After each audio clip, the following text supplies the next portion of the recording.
Good day, everyone. This is Chillainous. Welcome back to another NEOFLY live stream. Excuse me. You would not believe my surprise when I loaded up NEOFLY this morning. Oh boy. Whew. Okay. Let's go over this slowly. NEOFLY. Here we go. So I loaded up this morning at 9:30 AM. Roughly 40 minutes ago, and got hit with loan repayments. So I lost $11,000 here from this $100,000 loan, and then I lost $45,000 from this loan here. So we lost $55,000 before the stream even started.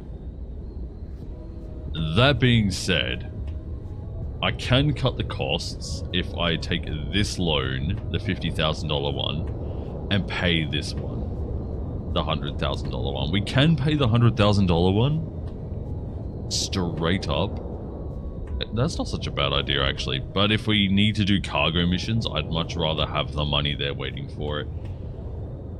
Next payment is on the 22nd of the 8th, which is exactly 1 week from today. So we can hold on to this money anyway. But I don't think there's any way we're making $55,000 in today's stream. So that's the thing. I've also set up an employee profile that I can use in the background when I'm just playing NEOFLY. Just doing freelance jobs on that one there, so I can fly whatever aircraft I would like. And it's a good way to learn other aircraft too by doing jobs to other places. So that's a thing. We haven't even picked up a job yet. We have passengers out to, I'm not even sure where this is, but I'm sure we'll be moving up towards Brisbane now. I have a little bit of personal worries about flying up to Brisbane, just how I would feel and everything. So we may not hang around Brisbane for very long. Much as I love some people in Brisbane, it just brings back bad memories. So we have some options here. We have a few jobs over to Bankstown. From Bankstown we could go out north, but taking a few jobs at once is never going to be a bad idea. Let's open that back up. So Bankstown, we have 8 passengers there. 3 passengers there. Hang on, let me do some math here. This is $8,000 plus whatever airport and running fees. 3.6 for 3, 7.8 for 7, and 6.6. So that's 12, and 609. So that's 1,800. We can carry both of them. How much would we make from both of them? That would be $9,000 right there. Of course, we could also take some cargo if we wanted to. It looks like we will not be taking cargo. We could take 2 loads of passengers and make $9,000 rather than the 8,300 from these ones. So yeah, let's do that. Let's get these 6, these 3, and we'll take them over to Bankstown. Greetings from the tower. We have a number of passengers that need assistance to board. Please confirm you are ready to receive them. Confirmed. Pilot from dispatch. Boarding passenger. Please stand by. Okay, so we have 9 passengers currently, traveling a distance of 9 nautical miles to Bankstown. We'll just fly straight in middle runway. Oh, there is a dash or a something spawned right in front of me. It is a dash. It's a Q400. Alright, let's get off this screen. There it is. Dash Q400 right in front of us in the Qantas link. We have a lot of excited passengers ready to board today. Let me know when you are ready for them. We are ready to get the other passengers. The passengers are ready to board. I hope you have plenty of room. It looks like they have gone crazy at the duty-free shop. Doesn't surprise me, honestly. Let's turn on the battery, and then we'll go up to the overhead. We'll turn on the fuel pumps.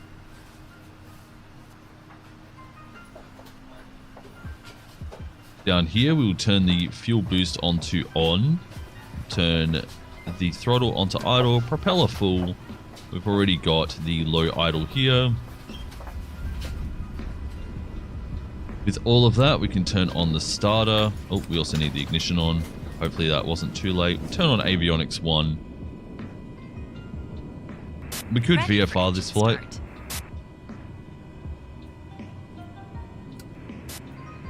Everything looks good from where I'm sitting. Taxi to the runway and take off.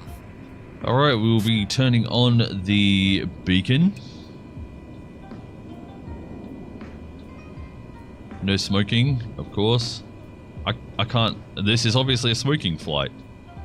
They don't want me to select anything else. Also, I'm using FSLTL today, so I'm going to turn on the ATC voices and see if it all works. I don't want AI, I just want ATC voices on. Apply. Go back. And resume. Okay, so we're not going to be flying very high today, maybe only about 2,000 feet. We will set up a small flight plan though.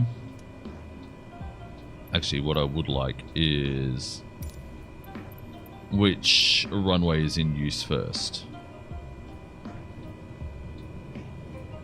Sydney Airport information, Golf 2300 Zulu. Wind 227 at Niner. Visibility 6. Sky condition, few clouds at 2,600 feet, ceiling 4,800 feet broken. Temperature 14. Dew point 10. Altimeter 30.15. ILS runway 16 left and ILS runway 16 right in use. Landing and departing runway 16 left and runway 16 right. VFR aircraft say direction of flight. Yay! 1139er request to end pushback received. So it looks like our FSLTL traffic is coming in through the in-game ATC as well. That's cool. Since essentially... Sydney oh, we ground can... velocity 1139er with Golf ready to taxi IFR. Velocity 1139er taxi to and hold short of runway 16 left using taxiway Charlie Bravo 4 Bravo cross runway 25 Bravo Bravo 8 Charlie Bravo 10. Let's request Tower on 124.7 16 left. Since I can taxi down to that one much better. Taxi to and hold short runway 16 left. June Sydney clearance. I would like an IFR for instrument flight plan. Sydney clearance delivery Cessna Victor Hotel 821 Charlie IFR to Bankstown ready to copy. Cessna Victor Hotel 821 Charlie is cleared to Bankstown Airport as filed. 8,000? Takeoff runway 16 right, climb and maintain 8,000 feet. Departure frequency is 118.4 squawk 4065. Q linked 210 tree. Contact approach on 135.9er. 8,000 is way too high for this. Rex Tree 29er, descend and maintain 4,000 feet. Cessna Victor Hotel 821 Charlie cleared to Bankstown Airport as filed. Takeoff runway 16 right to climb and maintain 8,000 feet. Departure on 118 for squawk 4065. Going to 135. God damn it beat me to it. Link 210 tree. Alright, so really... Readback is correct. Contact ground on 121.7 when ready to taxi. Good day. Alright, 121.7.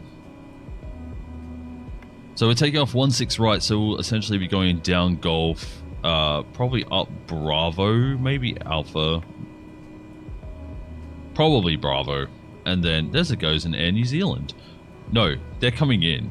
They're coming in 16 right. Left, sorry. Alright, let's get this going. Sydney ground Cessna Victor Hotel 821 Charlie with Golf ready to taxi IFR.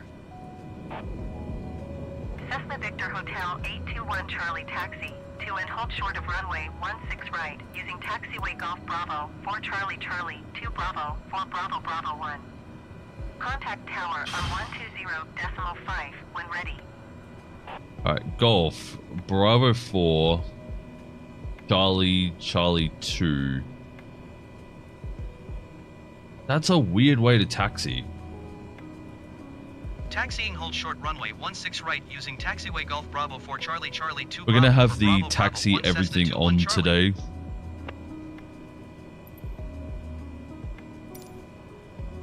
Right, with that, let's get going. It says that my mixture's only 30. No, that's right.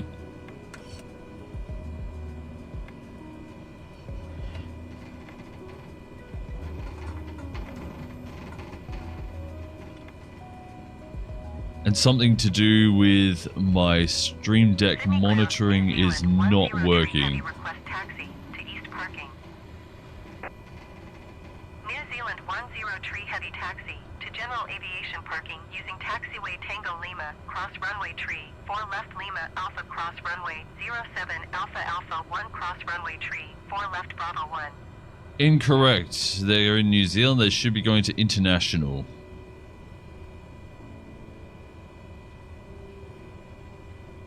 Taxiing to General Aviation Parking using taxiway Tango Lima cross runway tree 4 left Lima Alpha cross runway 07 Alpha Alpha 1 cross runway tree 4 left Bravo 1 New Zealand 10 Heavy.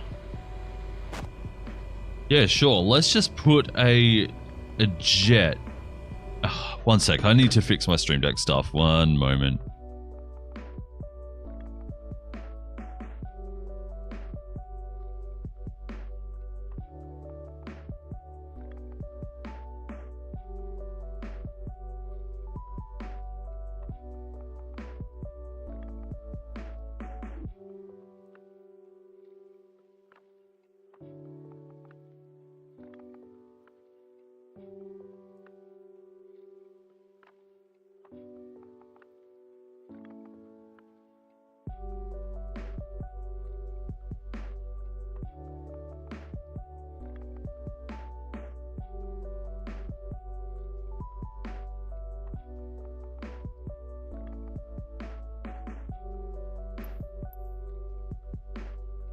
There we go.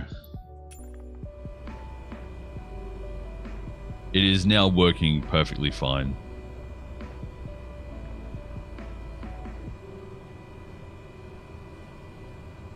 Yeah, so they're putting Air New Zealand where we just took off from. That makes no sense to me.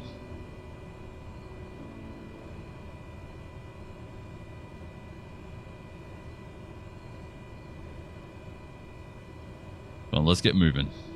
There we go. So FSLTL should just put a bunch of traffic on the ground, up in the air. I have configured it so it's a little less, or quite a bit less in some cases, because my computer isn't great, so I didn't want to overload it, but it feels lonely when you're sitting here not doing much else. Also, there we go. Throttle is working. It's just not as touchy as the what is it? The fly-by-wire A320.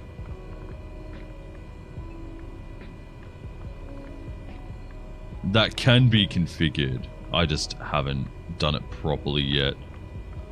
It'll be fine for running peripherals like a horse ass or even yoke and like the Thrustmaster A320 controls. It'll be fine. However, because I'm using a controller, having to set up how much it can push, very difficult. It'd be nice if I had something that could just slide in one.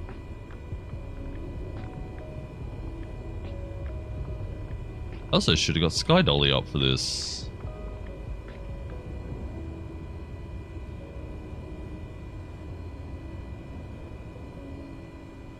It was still taxiing very, very slow.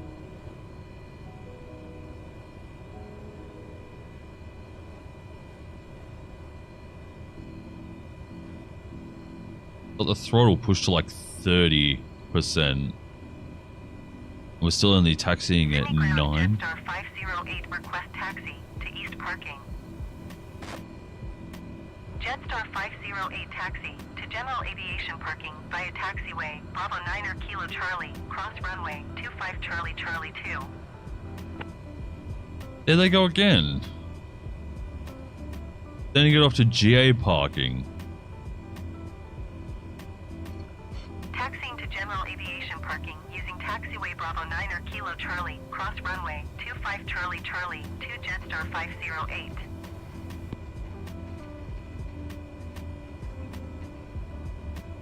So dumb.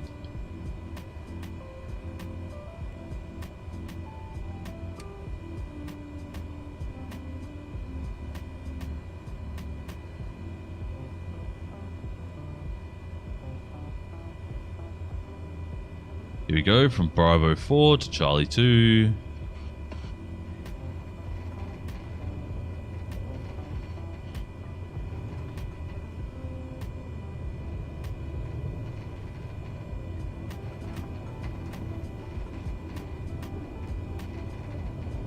Yeah, it's got to be something in the rudder on the fly-by-wire A320. It's super sensitive. This one here feels like I'm understeering.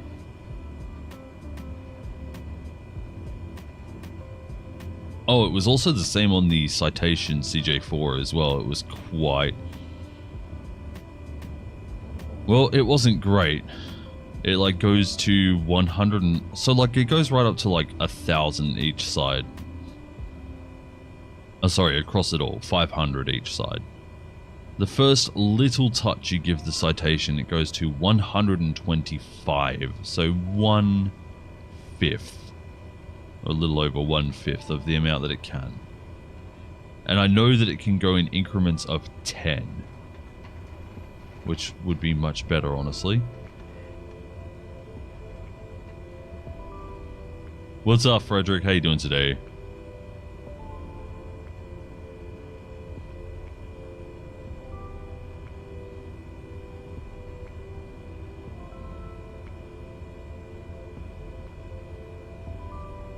I'm doing pretty decently. Thank you very much for asking. Just chilling out. Going to do some jobs over to Bankstown in Sydney. Then we're going to fly... Charlie, hold position. Caution other traffic. Hold position Cessna 21 Charlie. Alright. I'm not sure where the other traffic is, but we are being asked to hold. So close to the... Like, we're literally lining up right over there. Where is the other traffic? Let's see if we can see it.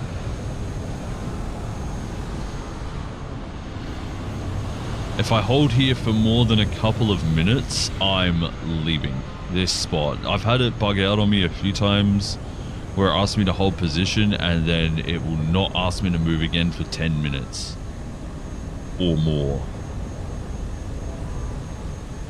The thing is, I'm not seeing any additional traffic. So what's the deal? I see like a Qantas or something up there in the sky, but that's not the traffic.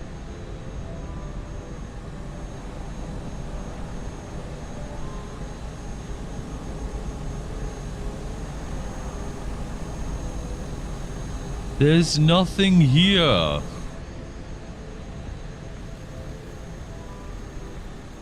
And I know nothing's going to be coming in from 3-4 because it's 1-6 in use.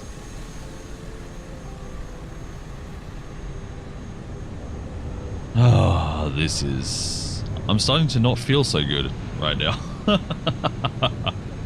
I was all like chill and everything, and then it's like, yeah, hey, we're gonna like hold you right here for no apparent reason.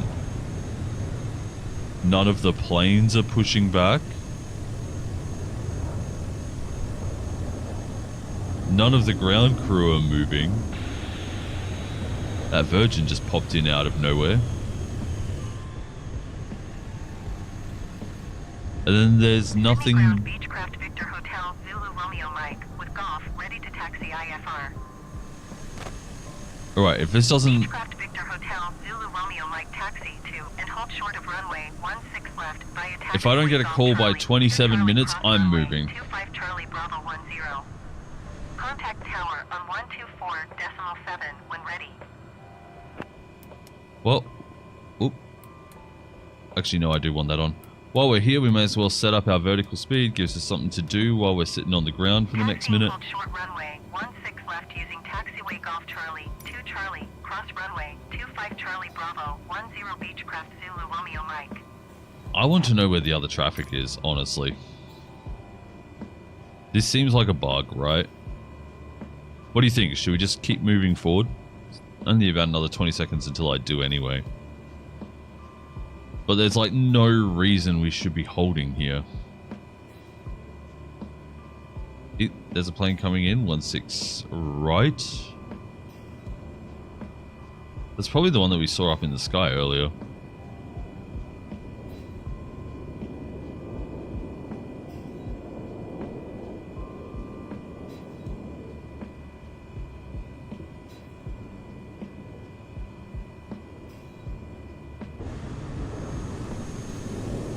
Right. I see no traffic. I think I wouldn't normally do this. Actually, that's a lie. I totally would. If I see that the way is clear, I'm going. And we've waited a good few minutes for any... Okay, that's not for me. Woo! Beechcraft Victor Hotel, Zulu Lima Kilo taxi to gate Foxtrot 1 using taxiway Bravo 4 Charlie 2 Charlie Bravo 4 Golf. I thought they were about to start yelling at me.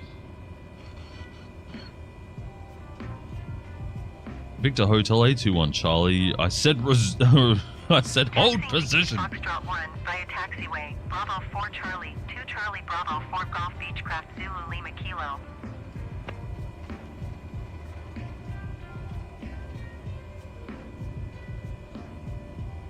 Okay. We are here at the top of 16 right. Let's tune tower and request the IFR clearance. Actually, what I want to do first, while we're getting that, is set our heading to runway heading. Charlie ready for IFR departure, runway 16 right. Cessna Victor Hotel 821 Charlie, altimeter 30.12-1207 at 7. Cleared for takeoff runway 16 right. Q-link 2204, wind 207 at 7. Clear for takeoff, 16 right, 821 Charlie. 16 left. Cleared to land runway 16 right. Cleared to land runway 16 right, Q-link 2204. Oh, how much longer do they have? Cleared for takeoff runway 16 right, Cessna Victor Hotel 821 Charlie. Right, let's not dilly-dally. Let's go.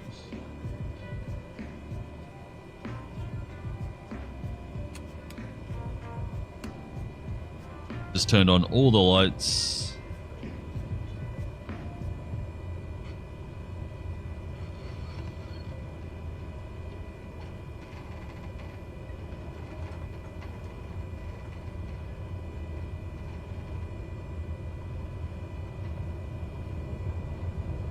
And we will vacate the runway as fast as possible.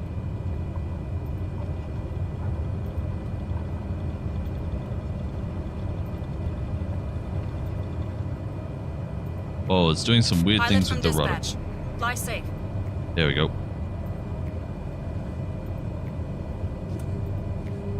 Would say positive rate gear up, but there is no gear up in this thing. All the wheels are down all the time.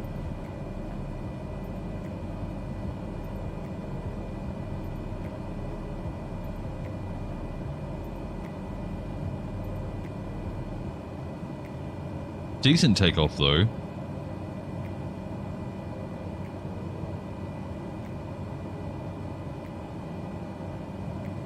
Hey, what's up, flying junkie? Just go there, drunk. I know, right, Caleb? How you doing today, by the way? Alright, let's engage that autopilot. 1 Charlie, contact departure on 118.4. Good day. 118.4 for Charlie, 21 for 21 Charlie. 118.4 for Cessna God damn 21 it. Charlie. Departure How you doing, Cessna junkie? Victor Hotel 821 Charlie is passing 700 feet, climbing 8,000 feet. Cessna Victor Hotel 821 Charlie, departure altimeter 30.12, continue as planned. Junkie, I have a question. 21 Charlie, you are 11 miles east. Maintain present heading and altitude. Expect vectors visual runway to Niner Center approach. Maintain present heading and altitude. Expect vectors visual runway to Niner Center approach. Oh, Cessna where's 21 altitude? Charlie.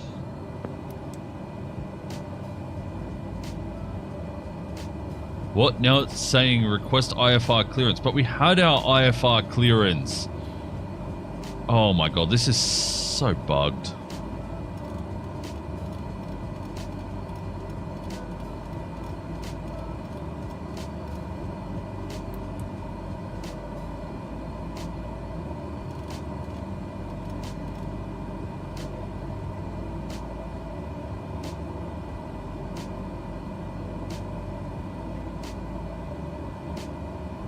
I'm struggling to make money. The starting plane sucks. It does, doesn't it? Yep, no bathroom breaks while flying the 152. Wait, actually, there's multiple starting planes though. Cessna 21 Charlie, please expedite your climb 8,000 Oh my. feet. You tell me to hold, and so I do.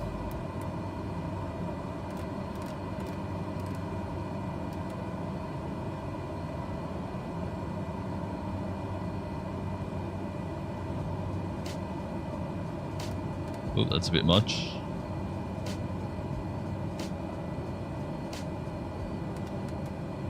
Game is very drunk right now. Push it back down so that we get some speed. It is the 152? Yeah. If you can find the 172, like, do a bunch of really small jobs. It depends where you're flying out of, but if you can find nearby airports, just deliver small things too, whether it's a little bit of cargo or passengers. Make the flights really quick.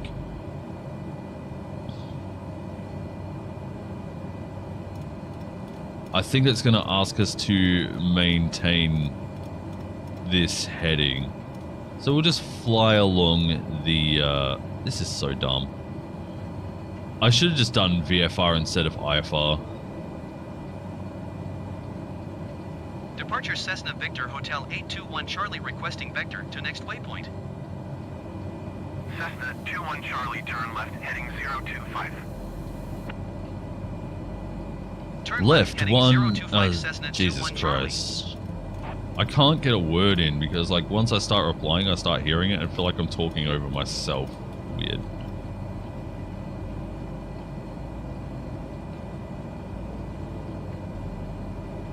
Yeah, as Junkie says, the 172 is a huge step up. Once you are able to get your hands on autopilot, it is so good. It takes so much off your hands.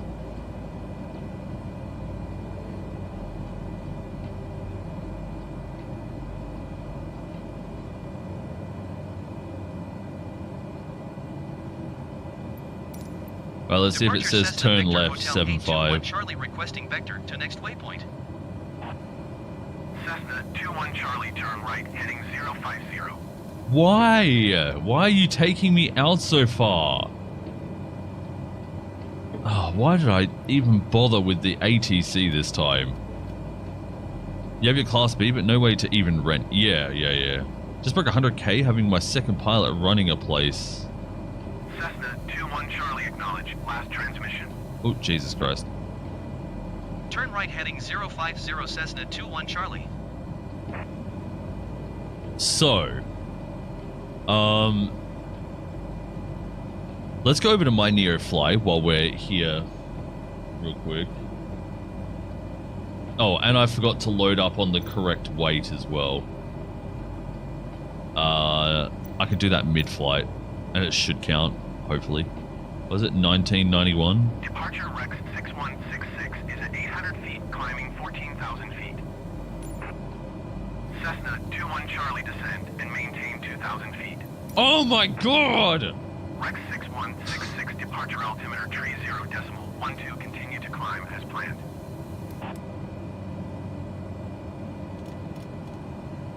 Descend and maintain 2,000 feet Cessna 21 Charlie. This game!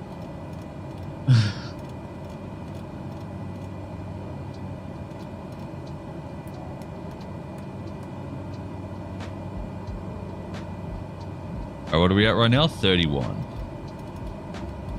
2,000.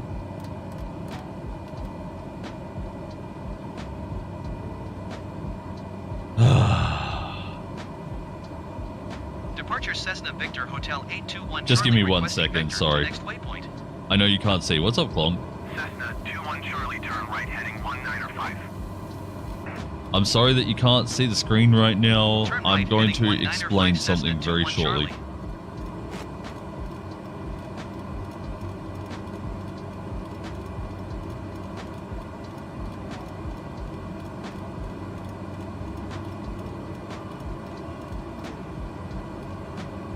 Here we go.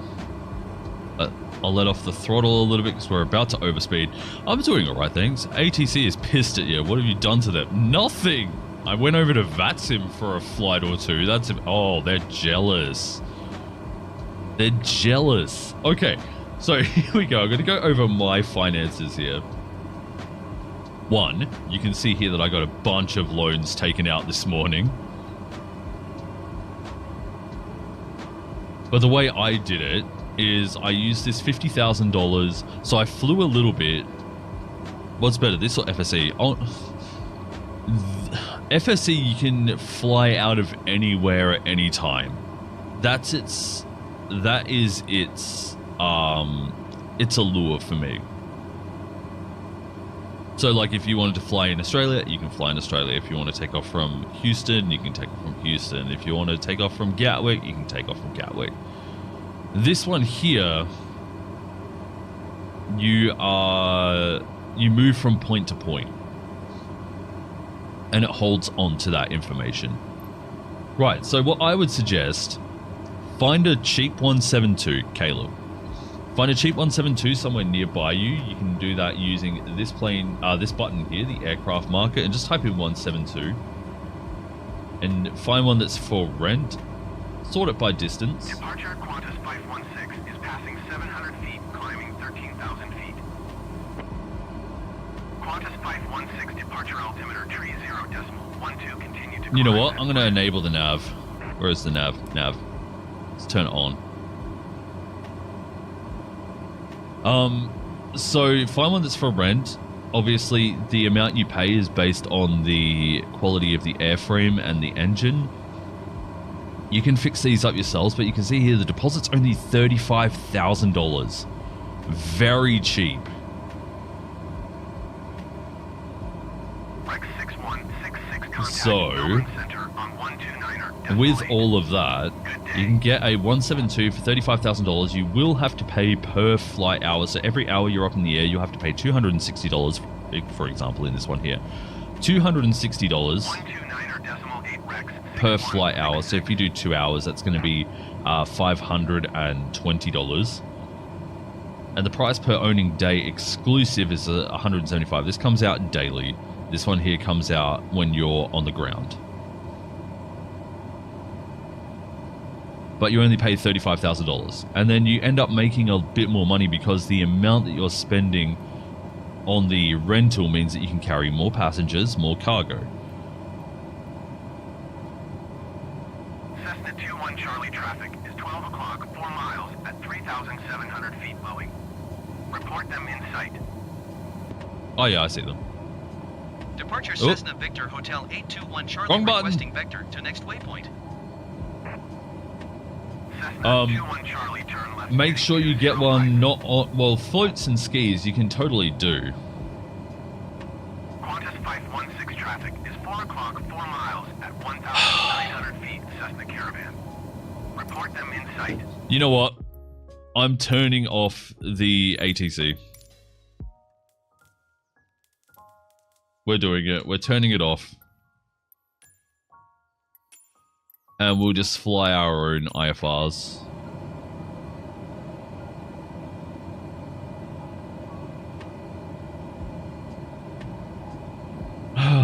Anyway, yeah, so first upgrade, grab yourself a 172. You're looking at paying anywhere between $35,000 and $50,000 to rent it. If you keep it in good nick and you return it one day, you'll get that deposit back. So it's not like you lose that $35,000, although you will make a lot more money as you are flying around in this. That's why I'm flying around in a 208 Caravan here. Because while I can only afford to buy a Cessna 172, it's 3 passengers. This one here does 12. So the amount of money that I might lose, and I lost $55,000 this morning, but we'll make, what was it, 9,000 off of this trip. Whereas to get 9,000 in a 172, which while I wouldn't have to pay rental fees or flight hour fees, I'd still end up making more money in the Caravan because you can just carry more. Anyway, Clonk says, I don't know how it works on NEOFLY, but instead of going for small aircraft, go bigger aircraft like a Caravan, since you can take a lot more passengers and make a lot more money per trip. Exactly. The Caravan does cost a little bit more to rent though, and you will need your C qualification, which is a turbo monoprop.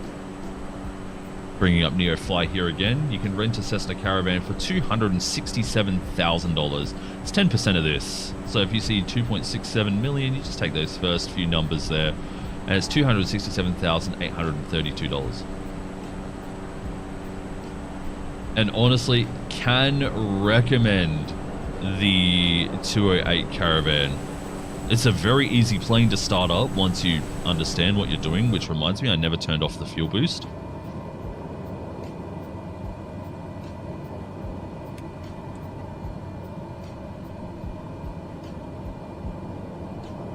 Greetings, Eduardo. How are you doing?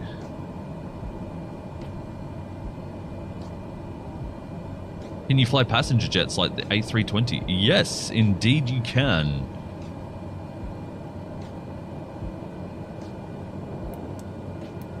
Right, let's get up some procedures. We'll select the approach as visual. Wait, do we have an RNAV? No. Alright, we'll do visual 29 center, straight in.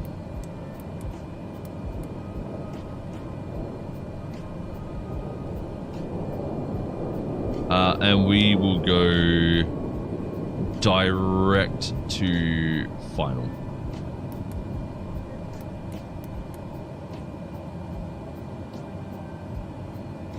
Otherwise, we're going to do some really jank things.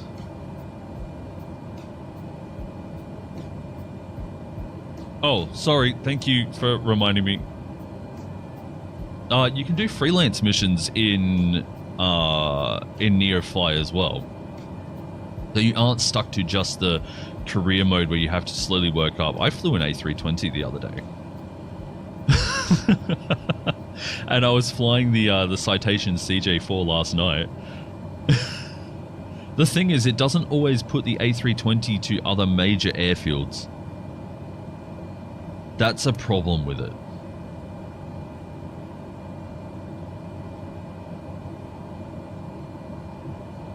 So like you might fly from Sydney to some dirt airfield and it's really hard to land at it. So be sure you're picking and choosing. You can refresh the jobs by changing the slider, like the max amount of distance, and it refreshes all the jobs.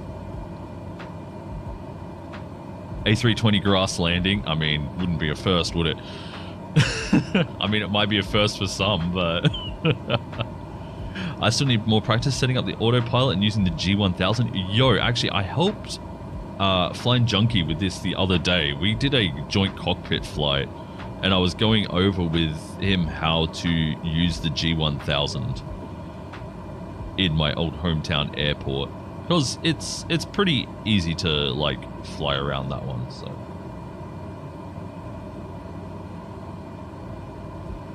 You have a Dash 8 on FSE, and that's really fun to fly on X-Plane. I've done many dirt grass landing strips with it. Oh, man. If you want a quick tutorial on how to use the G1000, I can definitely show you, but I'd prefer to obviously keep up with the NEOFLY stuff, as that's what I'm scheduled in doing right now. But using the G1000, once you understand it, is extremely... Oh my lord, we are coming in hot. Hey, who remembers the other day where I went like Tokyo drifting around the the runway here? Alright, quick check. Flight assistant says landing speed is 88 to 65 knots. We are coming in a little hot then. Let's just drop it down a little bit. Looks like we have a little bit of a crosswind. Yep, left to right. Let's get off the autopilot now and we'll bring this thing in manually. We're pretty good speed now for landing.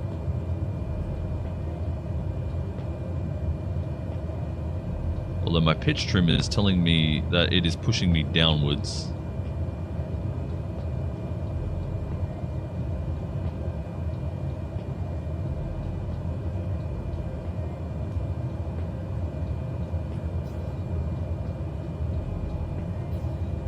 Flight assistant is wrong most of the time. Yeah, it's a good general idea though. But I don't disagree with you that it's wrong. It's pretty good on the takeoffs though.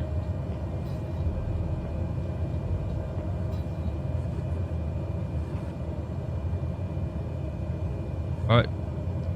Pretty much dead throttle. That was a harder landing than we like to see, pilot. Me too. Transporter from dispatch. Clear the runway and taxi to parking. Hey, you know what? At least we didn't Tokyo... I still feel like I'm sliding a little bit right to left. Very strange.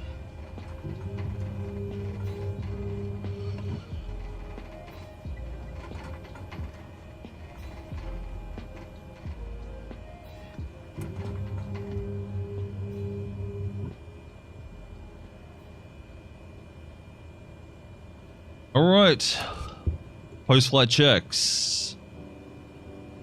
Flaps up, lights landing, strobe off, taxi on. That's our ground crew over there. I'm going to quickly use the... Oh my lord, what is going on with my drone? I'm just going to quickly see which direction they're facing.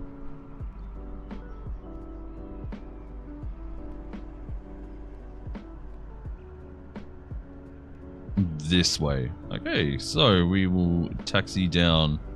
We'll cross the runway and we will taxi down that way. There's another plane right in front of me. Oh, they're going the opposite way. That's cool. Oh my lord, please. For the love of God. There we go. Okay. Bankstown traffic, 21 Charlie, crossing runway 29 right.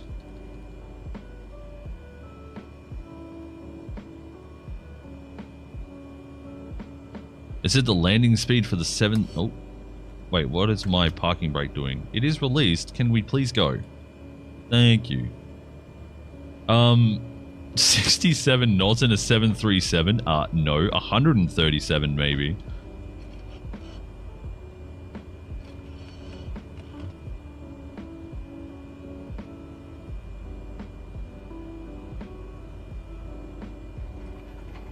By the way, just want to quickly say, if you're liking the live stream and just enjoy the chit chats, don't forget to leave a...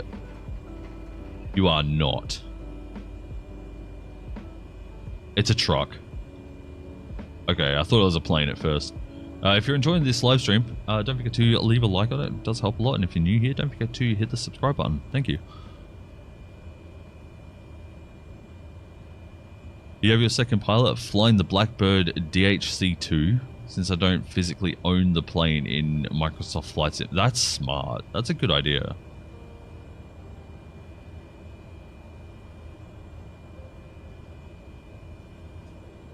Alright, let's just get out of this guy's way here real quick.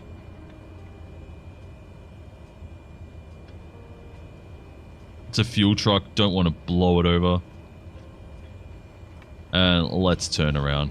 Actually, I really should have turned a lot earlier, I think, but it's fine. Places like this with no runway markings confuse me. Hey, we don't have the guy on the ground anymore. Where'd he go? That's dumb. This was definitely where we were meant to park, and he was definitely facing this way. Well, either way, let's turn off the plane. Nope. Thank you. Go to the NEOFLY flight. And let's hand off our passengers. Transporter, you can open the doors and begin the disembarkation.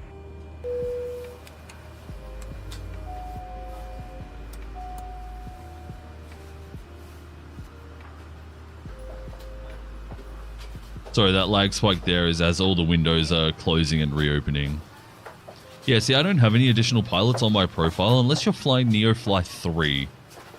I'm obviously using NEOFLY 4. NEOFLY 3, you can get pilots for free. NEOFLY 4, you have to pay for them.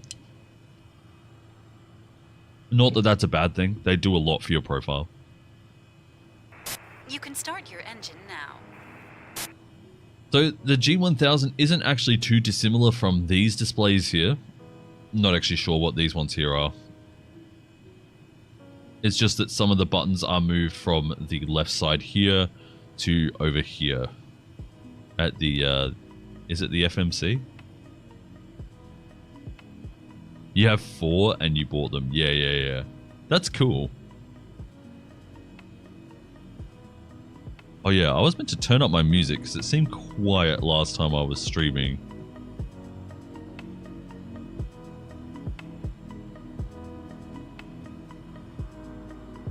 So let me know from now on if the music is too loud and I will adjust it again. Alright, let's go back over to NEOFLY and let's have a look at some of the information about this flight. Here we go, landed at Sierra Bravo Kilo, speed 73 knots, vertical speed. That's right in the middle of what it says, by the way. Vertical speed is 157 feet per minute, so it wasn't exactly hard, but it wasn't soft either. So we did get the smooth landing bonus, even though it gave us crap for coming down too hard. Anyway, it said that we did get payload realism granted at the end of the flight, even though we adjusted it mid-flight. So that was good. The flight time was 41 minutes, and it really should have only been about 20, but because we got the IFR clearance from Tower, it just really screwed us around there. Our C qualification of 3 stars gave us an XP rate of 2.5%, so we ended up, I think it's 1.5% base. We got 88 XP from that. We rented the rented aircraft costs were $1,200, and the airport fees were $618. We ended, so what's that? That's like $1,800 roughly, $1,850, and we made $8,000 right there. So $7,000 essentially plus 4,700. That's $11,700 roughly in our pockets after the fees. That's cool. We ended up with that much more in the bank. Let's get onto, yeah, so NEOFLY, real quick. For the freelance missions, you load up a plane, load it into an airfield.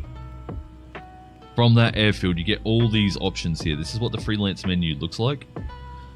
Depending on the kind of plane that you fly, depends on the kind of missions you will get. Whether you fly, you know, an airliner, you'll get airliner missions. If you fly the CJ4, for example, you'll get VIP and private flights that some can only be done at night.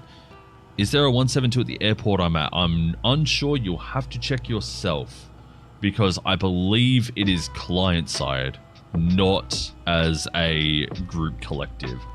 To do that, you just press this aircraft market button here and then just type in 172 right here, and it will show any 172s within your general area. Then once you've rented the plane, you can either fly to it or you can rent it straight out and then bring it to you. So once you've got the plane, and if you're low on money, I suggest flying over to it, because then you get more money. Obviously, it's a no-brainer. Or you can press the plane here in your hangar, and you can bring this aircraft to your pilot location if you don't want to fly over there. You can have it brought to you, which is swank, obviously. Or you can move your pilot here, location, to the plane.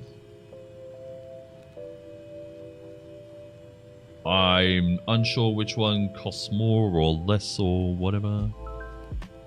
Oh, sorry, my bad. Sorry, I misread that. I read it, is there a 172 instead of there is.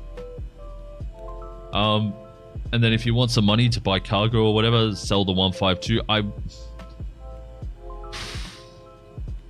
I am going to say this. I disagree with the idea of selling your plane so much, because if you crash your rented plane, you will lose it. I've lost 2 rented planes, both 172s. One by clipping a tree, and one, I forget how the other one was lost. And I had nothing to fall back on, so I had to get huge loans to pay for it. To pay for new planes and everything like that. So I would recommend holding on to the 152 at least for a little bit. Plus you can do different missions with it as well. But yeah. Right, with that we're going to get some more jobs. Apologies for like waffling on so much. I'm just trying to give my experience into this as well. You're not selling the purchase plane. Good, good, good, good, good, good, good, good. Alright, what is out here? This is Dokra. It's a military base. It's probably surrounded by trees. Nope, we're good. A lot of the military bases do have a lot of like city or tree cover.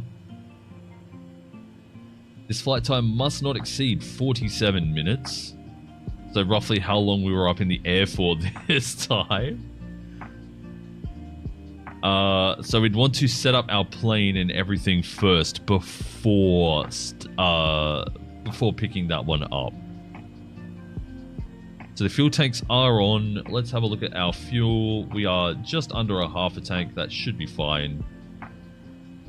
This is also going to be $15,000. That's really, really good. Alright. Get rid of NEOFLY. Let's get this thing on. Battery is on. Avionics 1 on. Fuel boost on. Make sure that this is on idle. This propeller is on full and fuel cutoff is on low idle.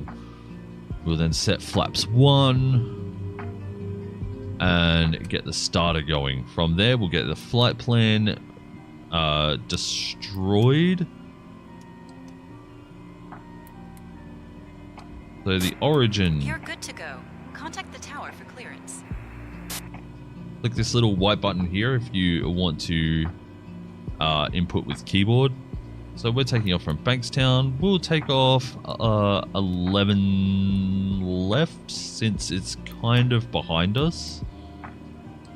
And the destination is Wydock. Yankee Delta Oscar Charlie, Dokra Military. And we will fly straight in runway 36. We'll set up the procedure for the approach. Visual 3.6. Vectors. We won't worry about minimums, and we will load that in.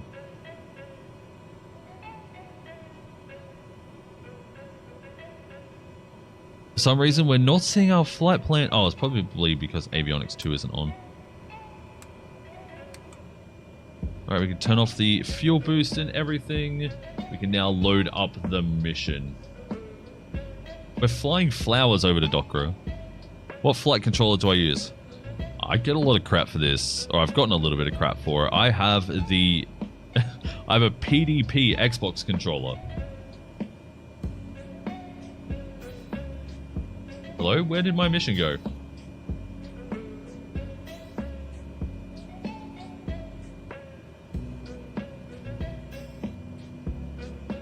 Oh, there we go.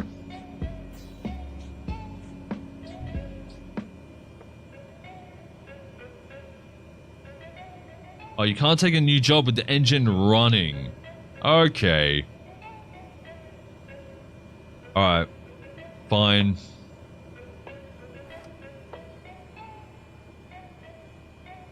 Turn off the engine.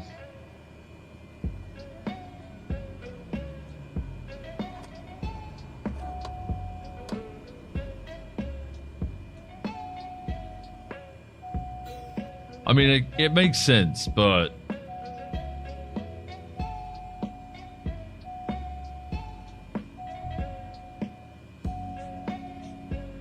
Why not? Load. Pilot from dispatch. We have more mail packs that need to be delivered. The deadline is tight, but I'm sure you have what it takes. Captain, we have some crates marked as urgent. We'll load them now. Yeah, so if you take those jobs, just be aware that they do take quite a bit longer. I mean, the autopilot stuff in the 172 will obviously aid you with that because you don't have to be there the whole time.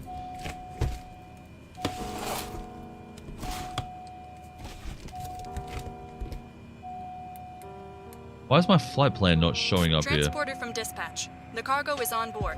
You are cleared to taxi to the runway and take off. Right, let's go. We have limited time now.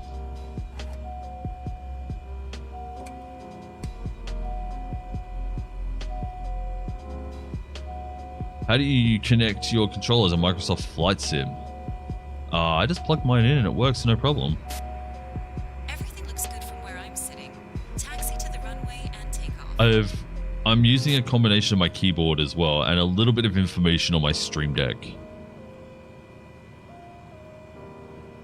Alright, we're not going to worry about asking for a pushback. We're just going to go push right past this guy and head over to this taxiway. Pretty sure this is illegitimate. I don't care.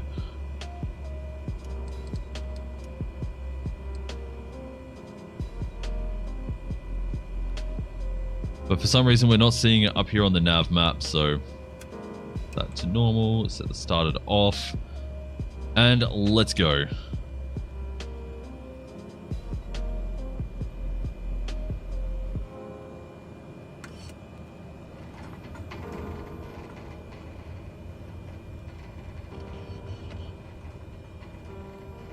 Yeah, so I plug it in, make sure that the controller is recognized. I think you can do that by going over, what is it, Control C? I think shows you basic controls. So you can see if your controller is connected that way. Let's have a look here. Yeah, there we go, basic controls, and you can see here that it pops up.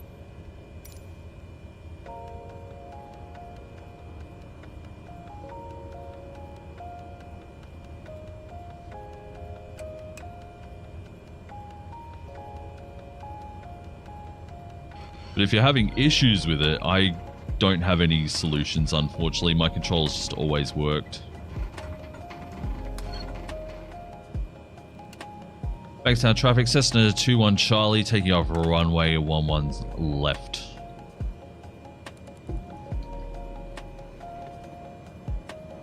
You know what would be really cool? Incorporating VATSIM into this as well.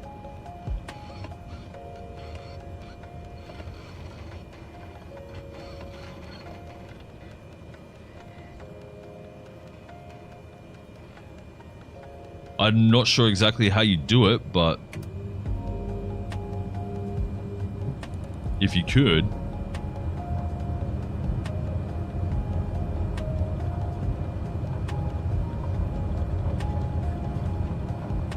Why is my plane dipping down on Pilot, takeoff? Fly like the wind.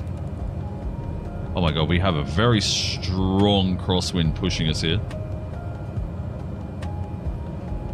Let's get in. Oh my lord. Just keep pushing upwards.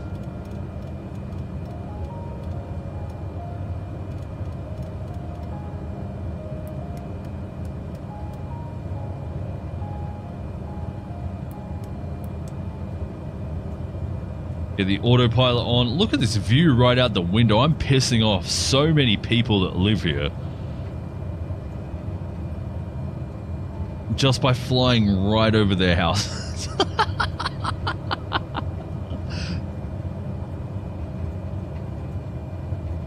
Poor people.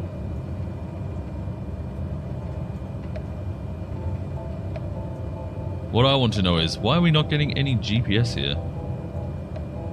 Let's try this one here. Select approach. Visual 3.6. Straight.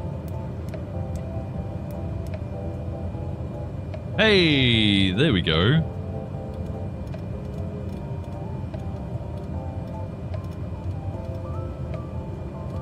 Set our altitude for about 6,000 feet. And let's give it some more power. Make sure that everything here is good. Everything looks good. Flaps are still on. That's why we're losing so much speed. Actually, I don't understand why it was on flaps 2 either. Now I can pull down the throttle and not overspeed this thing. Let's have a look here. How's my day and night been? It's morning here, so I've only been awake a few hours. But it's going well. How about you guys?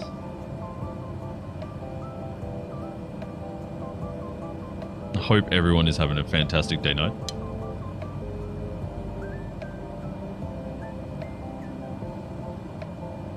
Also, if you're interested in hanging out with some other simmers and stuff, we do have a Discord that you can join in down in the description if that sort of thing interests you. I sometimes get into the voice channels as well. So if you're interested in all of that, it's cool. I actually got into the voice channel. I've been in the voice channels a few times with Flying Junkie. But we actually have a VATSIM ATC controller in our Discord as well. I was able to ask so many questions and learnt so much. Honestly, they are a godsend.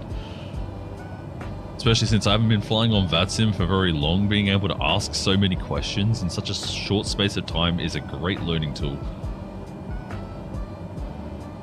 Are we flying over Blacktown right now? Kinda looks like Blacktown down there.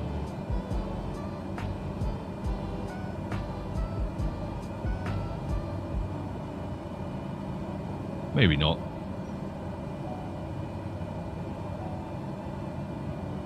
But that down there does look like the Blacktown shopping center. Oh, it wouldn't be because it doesn't have a road that turns around like this. Yeah, anyway. My brother has a small airport in his town, so I googled from the airport to his house and landed at the airport, then flew over his house and got some screenshots of the house. It's so cool, right? Actually, wait, I recognize this area. Blacktown is just over here. Because one of my old friends lives just in here somewhere, right next to this industrial area, or, you know, business area. Yeah, so Blacktown is more like over here. Or over here a little more.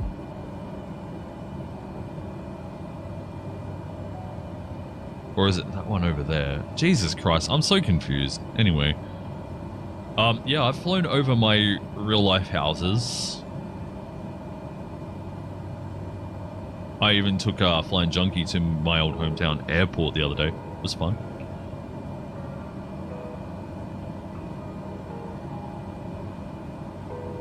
Picked up the guitar today, and I think you can start practicing a song soon. Nice.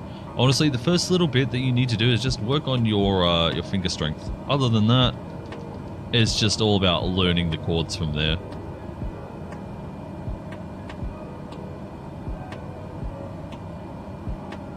So we're going to try and fly north over to Brisbane. Will we do that today? Maybe. I'm not sure. I'm usually waiting for ATC to get online on VATSIM. I was going to participate in Milk Run Monday last night, but unfortunately I have to keep my Monday nights open due to real life prior commitments, but it's not always 100% going to happen. So I missed out on Milk Run Monday this week, which is a flight from Sydney to Melbourne with full ATC coverage on the way. It would have been perfect for a YouTube video, but I have to keep my Monday nights open, unfortunately. So I could not just jump in. But I did listen in on the ATC radios, just sat in a Cessna 152 and just tuned the radios, listening into Sydney ground and tower. Very cool.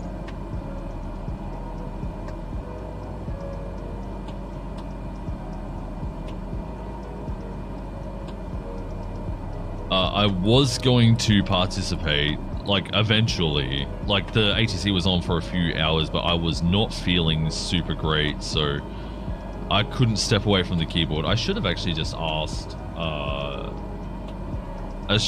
Verb Jim if he wanted to do a shared cockpit.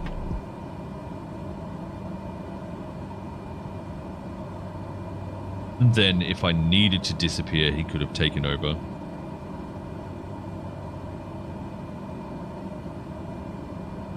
VATSIM intimidates me. Yo, Caleb, same. That I'm not sure how you found the channel, but a lot of people have found it through my very first VATSIM video. It was my first VATSIM departure and approach, which is why I kind of smashed them together. It wasn't a full first flight. It was just my first departure, my first approach, my first flights on VATSIM.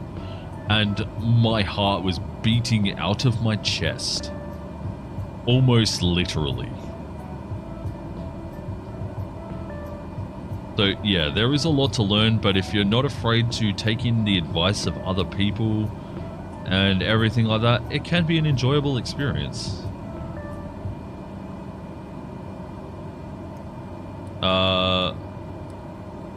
Okay, that's our top of descent there. So we'll put on approach mode as we get closer to here. Yeah, so just a few things I do have to say. Make sure you watch some videos about phraseology. In some instances, you can even write out notes. So my last flight where I had a Verb Jim as my ATC controller in Sydney ground. Oh, sorry, he was playing tower. But they do top down, so it's like delivery ground tower for tower. So I wrote out in my notebook, Sydney Tower, Jetstar 521 Bay 53 with Oscar, request IFR to Adelaide. And I wrote that in my book. I just wrote SY Tower for Sydney Tower, JST 521, Jetstar 521, which bay I was in, the current ATIS information, which was Oscar, and then IFR to my destination. From there, he's like, he's only gone and given me all the information. Replied to me on the radio that departures would be 129.8, squawk 3711. Actually, what was it? It was clear to Wollongong, Abbey 3 departure, Wollongong transition, climb Sid via 5,000 feet. And the one part that I didn't say was cleared to Wollongong, but I said depart Abbey 3, climb Sid via 5,000 climb Sid to 5,000, Abbey 3 departure, Wollongong transition. I got it very slightly wrong, but because I was willing to listen, it was cleared to Wollongong, Abbey 3 departure, Wollongong transition. And in my Discord, I have pictures of the notes I was taking as well as some other random things in there.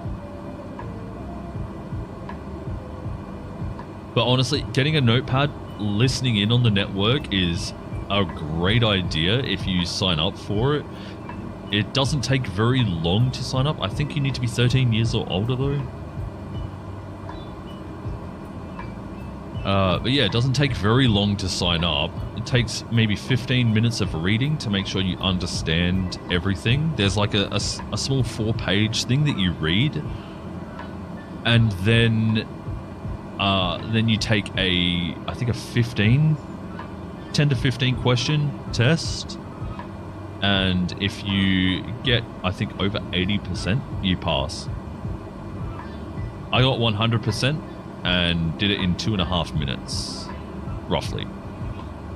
But I took 10 to 15 minutes reading over the documentation. So really, it took me like 20 minutes. Ish. And then once you get on the network, you just listen in. Try and follow along with what they're saying. Take notes yourself, and you'll be fine. I mean, I still get nervous even thinking about being on VATSIM. but yeah, the controllers are quite friendly, and if you make a mistake, they'll generally like chill out, repeat things maybe a little slower, and yeah, they're nice people. Speaking of nice, these views out here are insanely nice. Being up in the cloud cover right now is just magical. Even with my graphics on like low, it still looks really good.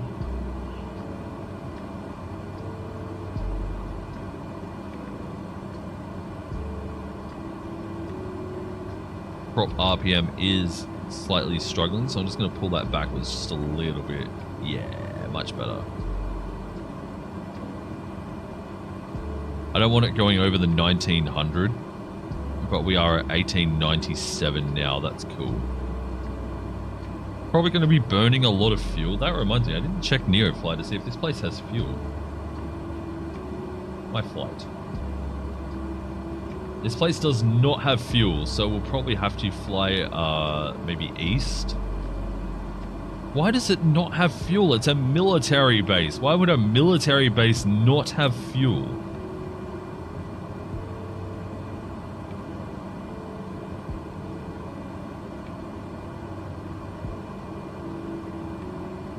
That doesn't make sense to me. Caleb, so I'm a cook in the US Navy on submarines, so I know all about qualifying things, but my stuttering and speaking anxiety, I stay away from vocal chatting. I get that. I mean, I don't stutter. They don't have fuel. It just, yeah, exactly. Not made for me. Yeah, I'm a very anxious person. I can talk no problems when there's like just names on the screen and stuff, because there's a little bit of disconnect there. You know, people aren't talking directly to me. Well, they are, but it's not like vocal. So it's much easier to have a disconnect there. Oh, you can also use VATSIM on text as well. Like if you can receive voice, but you don't want to speak, you can speak to everyone in text. It's not exactly recommended, but it's a good way to get started if you're just interested in trying it. But yeah, back to my previous point, I get very anxious when talking with people. That's why I fail a little bit on VATSIM. My heart's constantly racing and my mind's going a million miles an hour because talking with people is extremely hard for me. Ugh, excuse me, I apologize.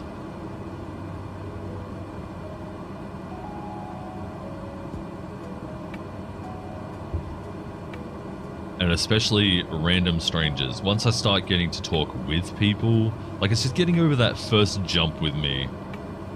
And I know that the controllers aren't here to be scary or anything. They're here to help you achieve a better experience in your flight sim, but still, it's, yeah. Like, that's just the way to look at it. If you say you're new, they're generally accommodating. You can put it in your flight notes that you're a new pilot. They see that. And they know to be more patient.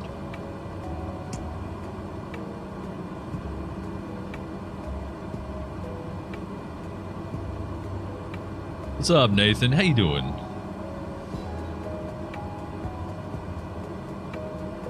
Right, how much longer do we have until our top of descent? Roughly 35 nautical miles. Honestly, oh, okay, there's not much to see out this side. Oh, or this side now. Cool.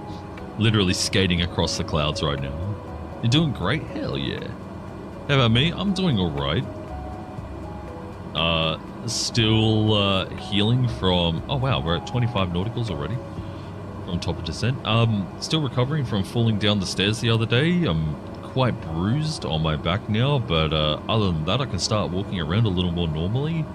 Not hobbling around the house quite so much, and yeah, it feels good.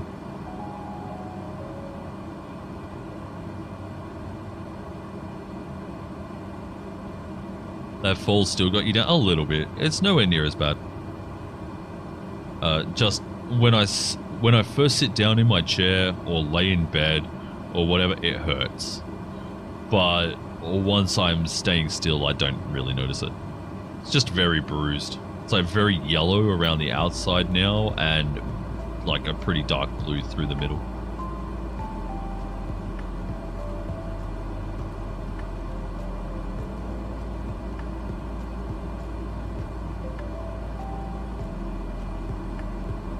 But yeah, other than that, I'm doing fine.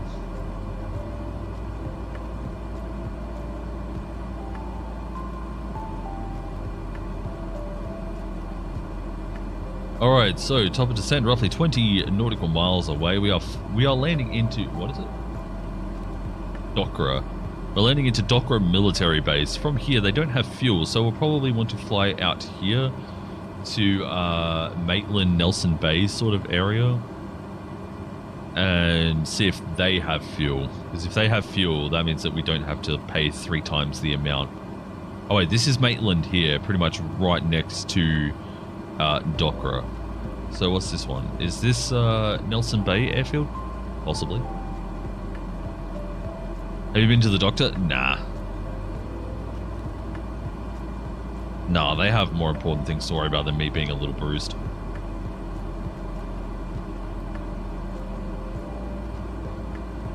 If I felt that there was some real ongoing pain, I would have. The only ongoing pain was when I was walking. And even that's starting to disappear. Well, it's pretty much gone now. I'm still hobbling a little bit, but yeah. It's good. I'm fine. Obviously, I'm not in bad spirits about it. So, well, I was on the day. And the day after. But, yeah, I'm not in bad spirits about it. I knew it was going to happen one day. So I was prepared for it. Is that a road running through the forest here? That is sick. It'd be so cool to do a road trip through the hills here. I mean, it'd probably be hell.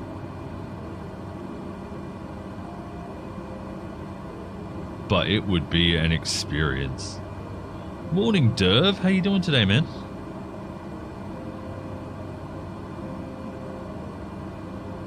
Speaking of, guys, at some stage, Dev and I will probably be doing a video together. I'll be teaching him how to fly probably the Cessna 172 because it has autopilot.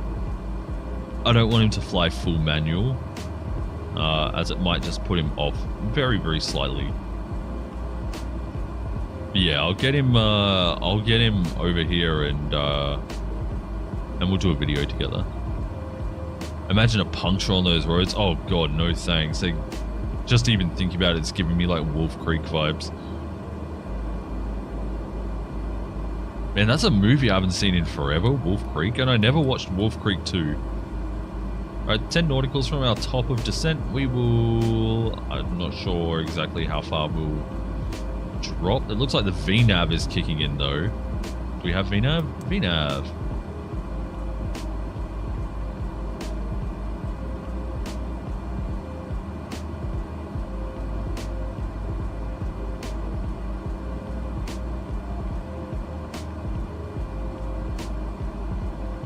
At night. Oh god, no thanks. You just woke up? Nice.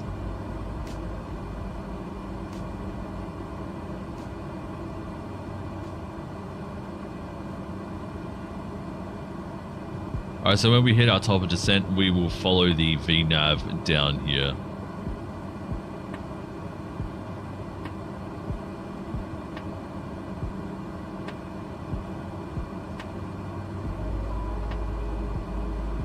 Also, I considered putting these VODs up on a different channel, but I'm like, what's the point?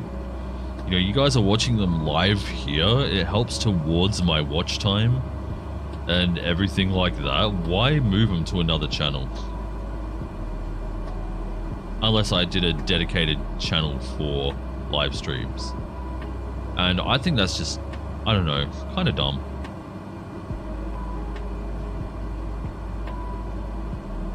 Looks like we will be clearing a large mountain here before we come down into Dokra. Dokra seems to be somewhere in this plains area up here, maybe?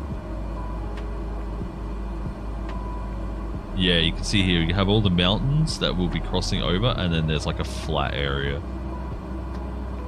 Kind of dumb. I mean, there's a lot of people that do find... Because... There's a lot of things behind the YouTube algorithm, including people's watch time. So if people are watching a stream for 10 minutes and the stream goes for like 3 hours, YouTube sees that as not a good thing.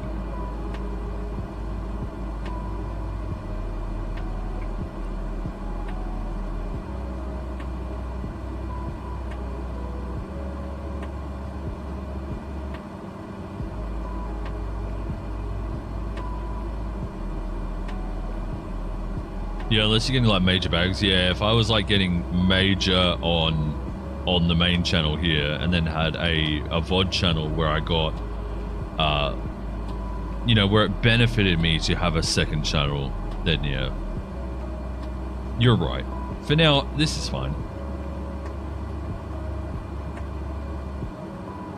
And plus then people can also see the chat replay, since I don't have chat up on the screen. I'll learn to English one of these days.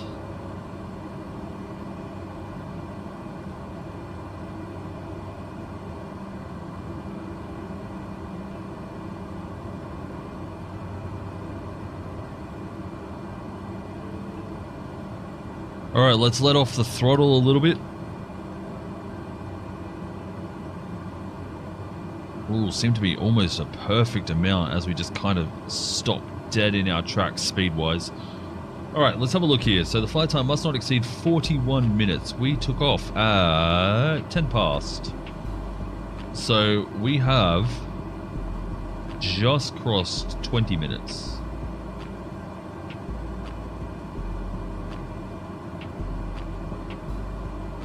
So we still have roughly another 20 minutes to land.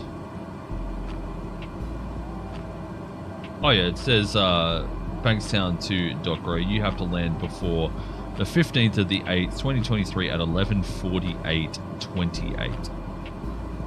Wow, it gets right down to the second. So we have... It's 11:32 right now, so we have plenty of time, especially since we are on the descent now. I mean, right now I'm not making any money from streaming or videos, and I kind of wish I was for the VATSIM video. That thing popped off. But that was also very unexpected. I nearly didn't upload that video. I've said it a few times now. I almost didn't upload it. And was just going to use it more for my my personal collection.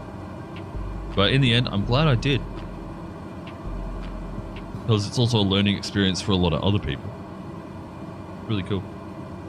Alright, I still see no runway, although we're getting up pretty close.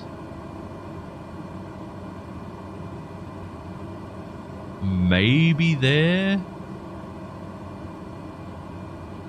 It's hard to tell, man. It was a great vid, thank you. Yeah, I'm hoping to get more done, like, pretty soon, but, like, trying to wait for Australian controllers is hell. If I load up VAT Spy right now...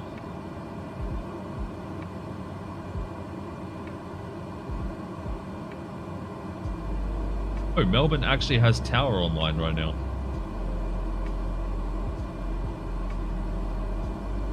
And Adelaide. What? They never have ATC on this early! God damn it, man!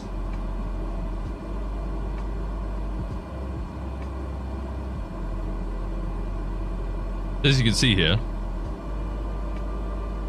Adelaide have Tower and ATIS online. Melbourne have Tower and ATIS online. But I don't think there's anywhere else in Australia that does. Nah, just Melbourne and Adelaide. So it'd be like depart Tower, move to Unicom, then contact Tower on approach.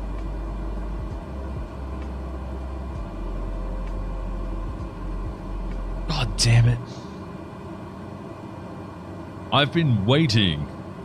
It's always when you never expect it, exactly. The thing is, I'll load up VATS by a few times a day and just check.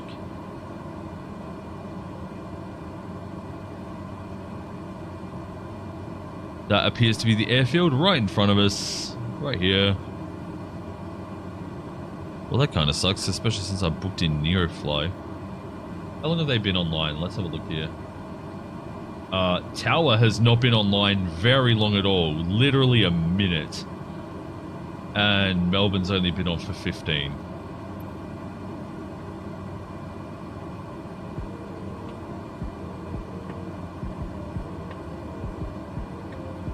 So if I was going to plan to do VATSIM when we started, I would have seen no Tower on and would have just gone with NEOFLY anyway. Alright, let's start slowing down. We will zoom in our map range here. As we get onto final, I want to be somewhere around 120-ish. Right, flaps 1, now that we are under 150. I'll just do the autopilot until we hit 125, and then I'll hit flaps 2.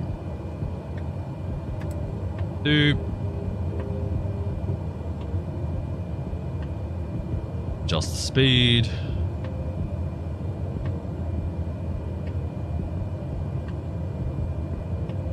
And let's take off the autopilot.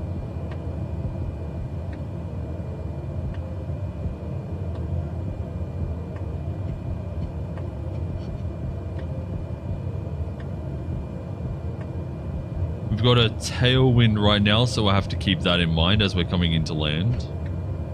Honestly, you really should fly pattern around and land 1-8, but I just want to land before that timer dissipates. We've already burnt through another 10 minutes, so wow, it makes me realize just how fast time feels like it's moving. Right, we're a little low now. Let's get some speed and just even out. Looks like there's a little bit of light tree cover maybe as we are coming in. What flight sim peripherals do you use?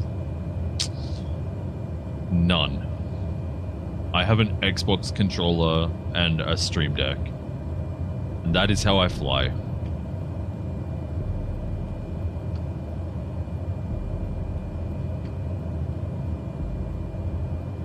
Alright everyone, get ready for your RIPs. We've got a little bit of tree cover as we're coming in.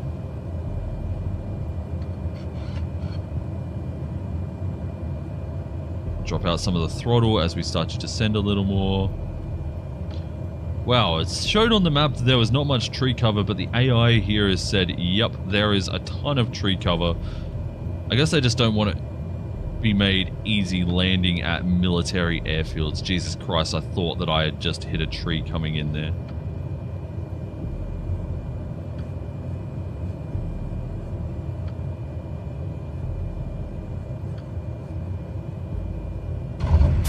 Well, you've landed. We'll send maintenance to check the gear after you park. What do you mean? That wasn't so bad. Taxi to parking and shut down your engine. Okay. I actually don't know where parking is here. So what I'm going to do is I'm going to shut down the engine on the runway. And we'll just restart the flight here from Docker. Oh, it was really rough. Cargo Holy. unloading in progress. Stand by, pilot. You have the Thrustmaster Xbox joystick, but saving for a yoke system. Yeah, I'd like to get the Logitech X52. You can get it for about $200, but money. That's 200 Australian dollars. So like, what's that, 140 quid? Kind of close in American dollars as well. Transporter from dispatch. Everything seems okay. The customer looks happy. Mission ended. Okay. I'm going to go back to the main menu because You can start your engine now. No, not yet. I'm going to go back to the main menu because I want to start from parking in Docra since I don't know where it is, if there even is any. It didn't look like there was any. But while we're loading up here. So we landed at a vertical speed of 389 feet. That is, it's not great. So we didn't get a smooth landing bonus. I felt like we came in decently smooth, all things considered, but yeah, we just fell to the ground a little too fast. Otherwise, I would have floated quite a bit. The flight time was 32 minutes. We've got 8 XP for there, 8 XP for stress respect, 5 XP for payload realism. I don't even remember loading the weight for the plane, honestly. Seat qualification got us 2.5 times XP. The total flight XP was 110 XP. Rented aircraft cost was 1,000 and airport fees was 618. So we paid roughly $1,600 in fees and we made 20,000. So net we made 18,400 roughly, or 18,000, 19,000 ish. And then we also got the XP, 20 XP for the deadline cargo as well, which is sick.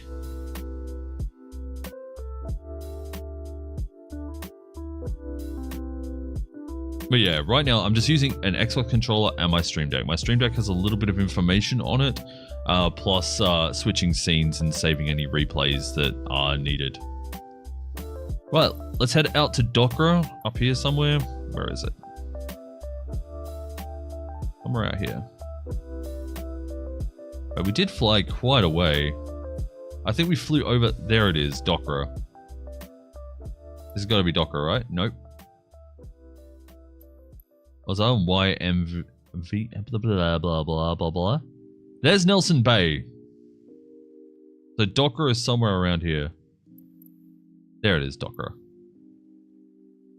There is no actual parking here.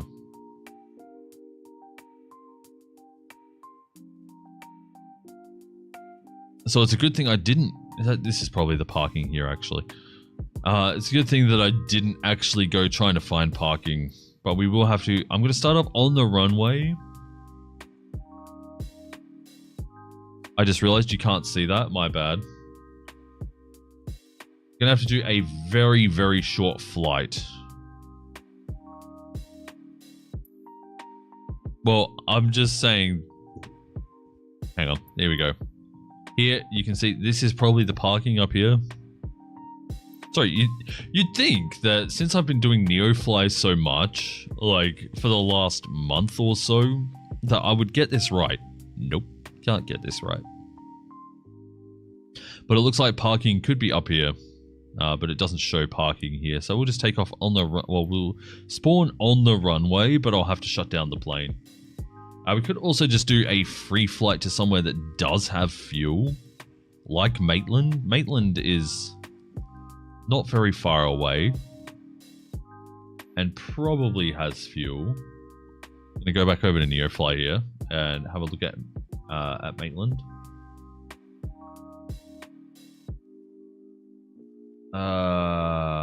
Where are we here?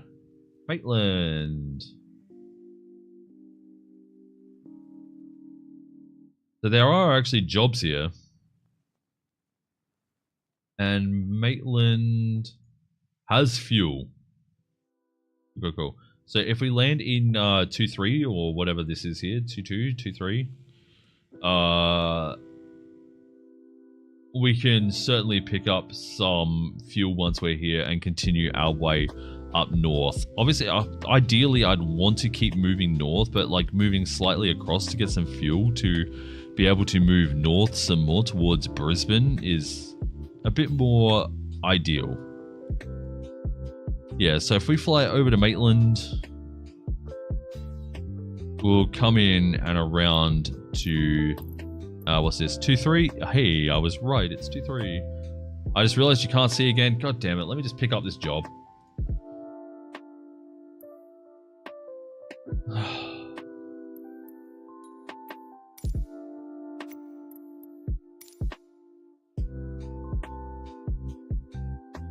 good at this. I apologize. It's the problem when you're using like overlaying windows rather than just moving it. Uneven. There we go. Instead of just moving it across like this. And then moving it out of the way. Alright. First things first. Plane off.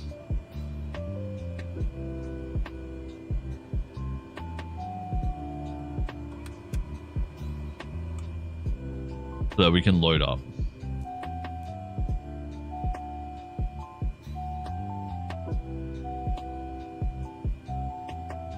Alright. Welcome back, Captain. It looks like the weather is perfect for flying.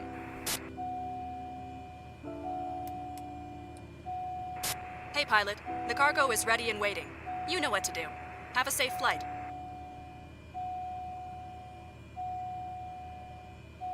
What? Pilot from dispatch. The cargo door is open and the cargo is being transferred.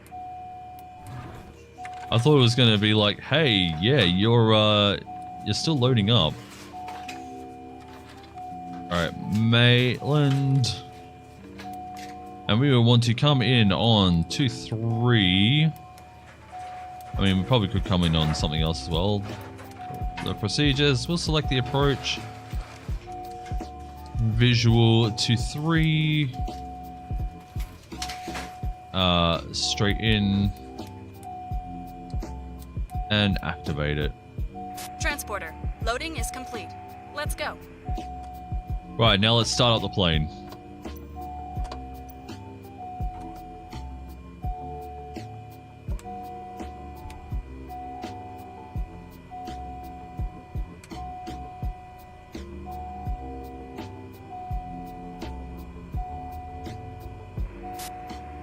Everything looks good from where I'm sitting. Taxi to the runway and take off. Alright, so we... Whoop, Jesus Christ. We want our weather... not weather. Oh my lord. I'm just failing everything today. We want our payload to be 1,715 pounds. Go. We are now weight matching. Turn the ignition onto normal. The fuel boost onto normal. The starter's already on normal. We are flaps 1. Let's go. Apologies for all that. Thank you for your patience.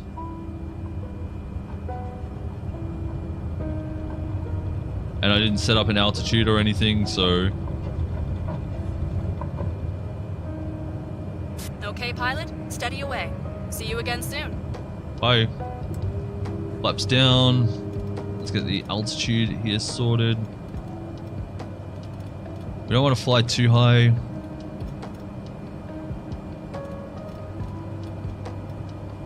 .500 at a vertical speed.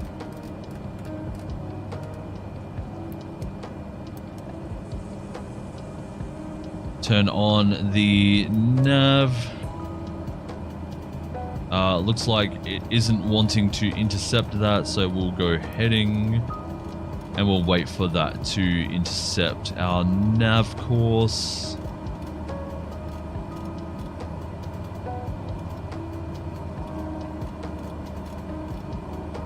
Beautiful. Bit of a jank takeoff, but we did it. I'm just like rushing a little bit because I want to get fuel and continue our trek up north. So far we've flown from Adelaide to Melbourne, Melbourne to Sydney, and now we're doing the Sydney to Brisbane leg.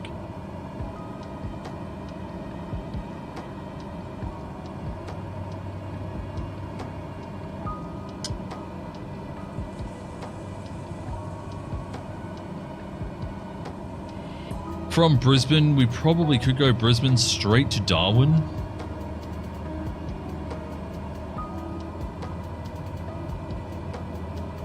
But I am unsure I know it can be done. My ex used to fly direct Brisbane to Darwin.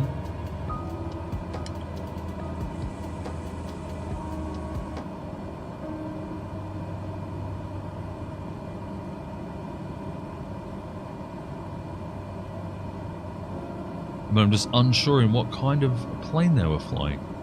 I'm sure I could find out just by doing a quick search Brisbane to Darwin in terms of... Let's just have a look. Let's load up a page here. I want... What is it? Flight Aware? We'll search route... Oop, that's the wrong... ICAO Brisbane to Darwin. Not Darwin Hospital.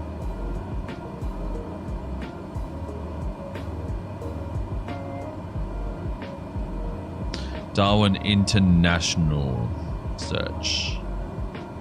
So here we go. I'm going to bring this up on the screen.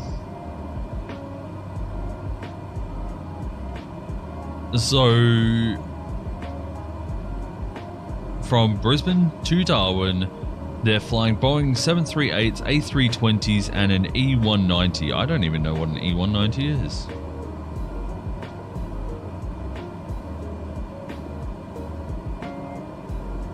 That also flew all the way from Brisbane to Darwin. It's a twin jet. This is probably the one that was being flown, if I just had to guess. So a twin jet, like a Citation CJ4, I guess. That's a twin jet. What is the ERJ 190? Let's have a look here. I'm just going to bring this back off just for a sec. ERJ 190. Okay, the ERJ 190 is just a small plane.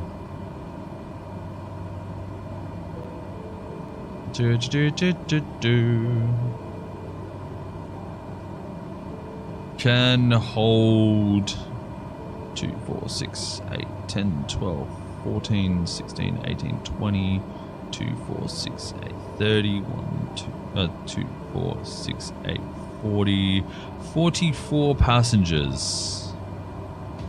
Oh, it's a... yeah. Here we go. So this is the plane.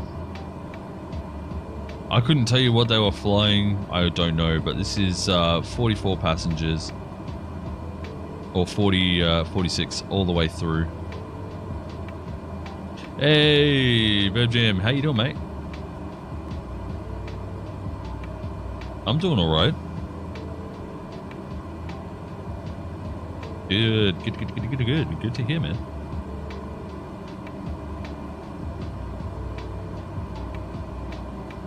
We're currently flying from, well, we're on our legs, Sydney to Brisbane, but we're currently flying from Dockra Military to Maitland.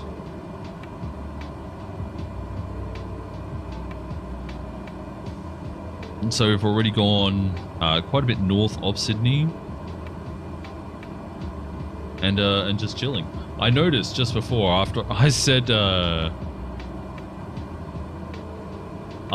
said earlier that VATSIM ATC and never on at this time. Loaded up VATSpy, Melbourne Tower, Adelaide Tower, both online in the last 15 minutes.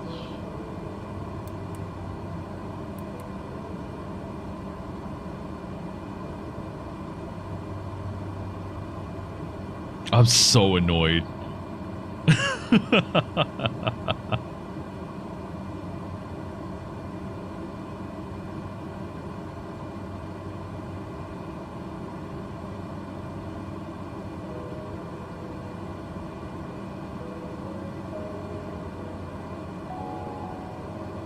I'm not on VATSIM right now. I'm just I'm playing NEOFLY, but I just thought it was funny.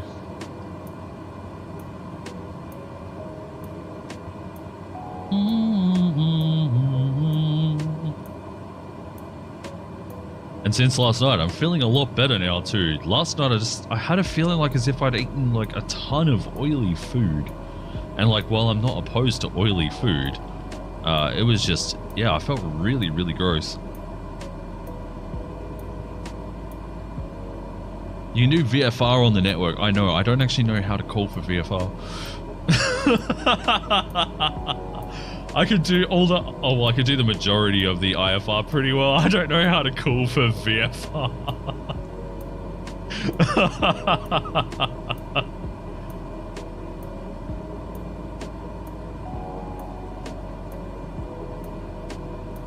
You and so many other people. Well, I'm not going to pretend to know how to do it. I will learn at some stage, because like trying to incorporate NEOFLY and VATSIM at the same time seems like such a cool idea, where I'm actually flying a career in NEOFLY but pairing it up with the IRL ATC would be just, it'd be so cool. Or like FSE, like Flight Sim Economy. That's also another really cool idea.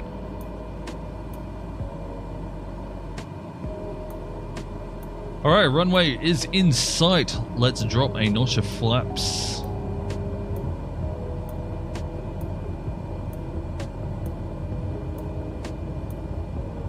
You've not heard of FSE? FSE is the one that I tried first. It's another career style add-on. Well, it's browser based, and I'm just going to quickly drop another notch of flaps as we're coming in here. Adjust the speed, and then I'll take off the autopilot. Speed looks good. But you can fly literally anywhere. It's more like freelancing. So like if you want to fly Sydney, you can fly from Sydney. But then you want to move on to America, you can fly out of Texas or like JFK or whatever, you know. Got a little bit of a crosswind. Nothing crazy. I'm a little high. So it's more like it's the same sort of premise, just more freelancy than a career. I have to be so careful with my approach here. I don't want to destroy another plane on a very high tree. It wouldn't be the first time. All right, let's drop out some of the throttle. I'm doing this so illegitimately. It's unreal.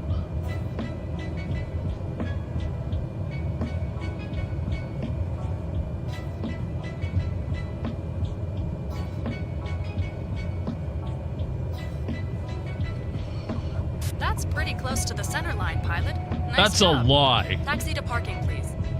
I appreciate the lie, but that is a lie. For your parking assignment, then I was so close to the edge of the runway. Hey, pilot, that was pretty close. Nope.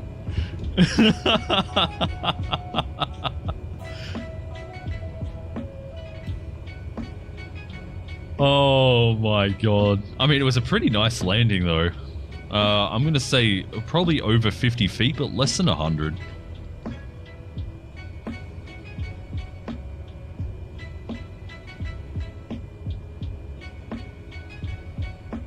Problem is, I've already wrecked 2 172s in my career, so I'm having to pay out the butt for a bunch of loans that, or some of them I didn't even really want.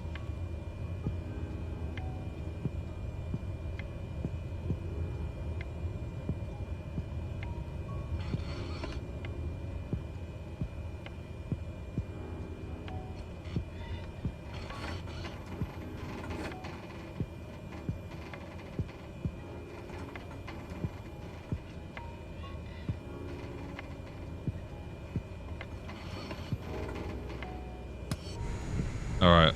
Do you see anyone around for us?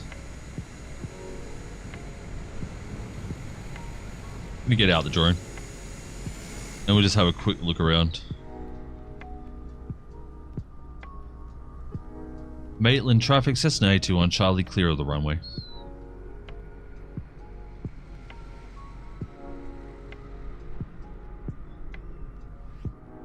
Oh, there we are. All the way in the back. Which way is it expecting us to come in? So hard to tell. Is it wanting us to come in from... Oh, that'd be dangerous. Right close to that fuel pump. kind of facing this way though, so I would say we'll come in through the back.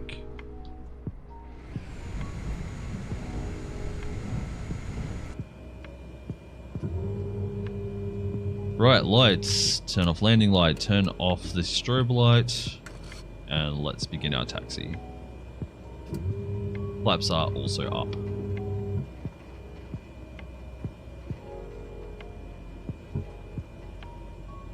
That lady in NEOFLY, definitely the encouragement I need.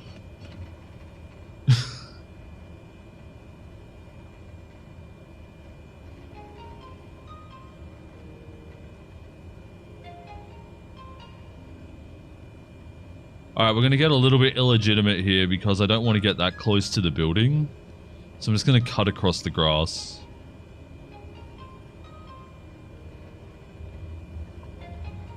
Because if I crash now, I mean, a lot of the buildings are essentially transparent. So you can't really crash into some of them, but I don't want to take that chance.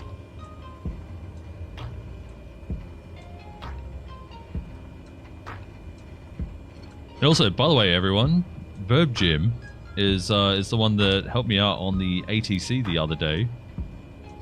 He spent a bit of time chatting with me privately as well about some of the things, and then he was controlling Sydney Tower and ended up doing a flight with him as my tower. It's really cool.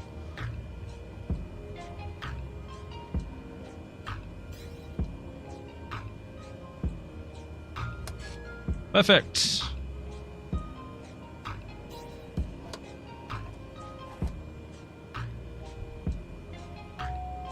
Let's disembark all the cargo that we have. Pilots, stand by. The cargo is being removed. Let's turn off the battery here. As we watch my game fall into oblivion.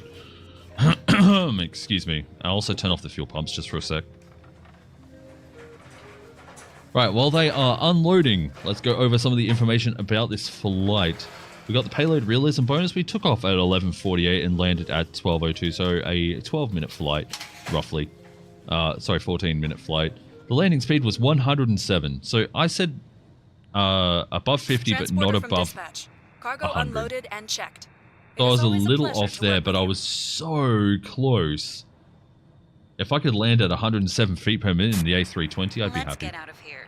So we got a smooth landing bonus. We got the taxi to parking. Flight time 15 minutes. Bonus security bonus. We got that. That is 11 XP for all the stress respect bonus, security, and payload realism. We got the XP rated 2.5 times because we got the 3 stars in the mono turbo qualification. Float time reward XP was 60 XP.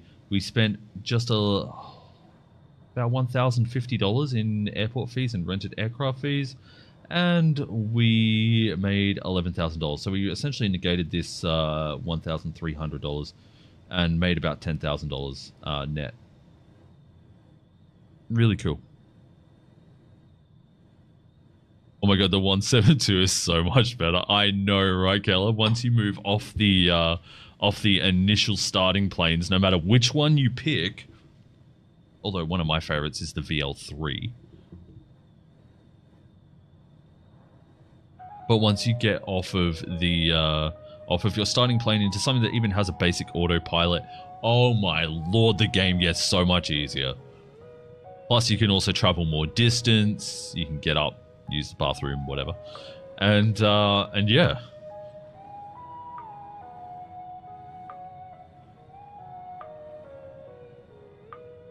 Right, so at the beginning of this stream, we lost $50,000 in loan repayments. Let's have a look and see how much further up we are towards that.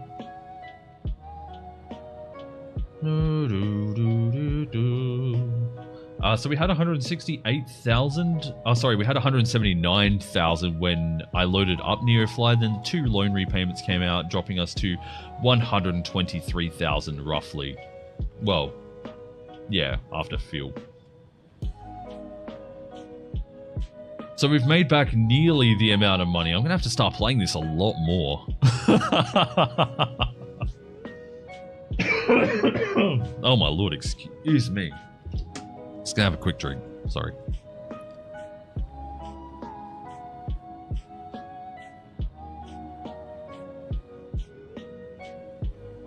Oh.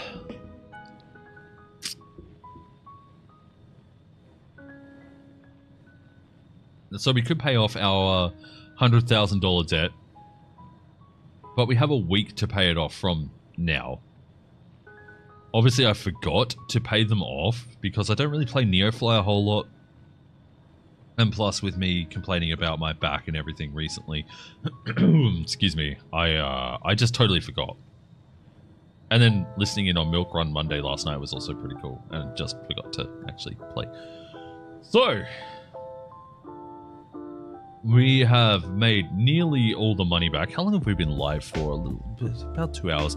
I'm going to take just 5 minutes to stretch, go use the bathroom and stuff. I hope you don't mind. Well, honestly, you don't really get a choice.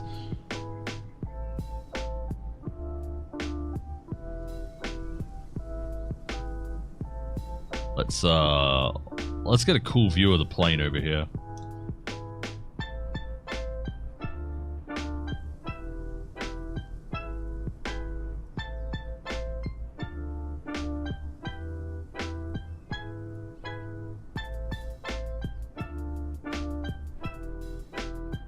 There we go.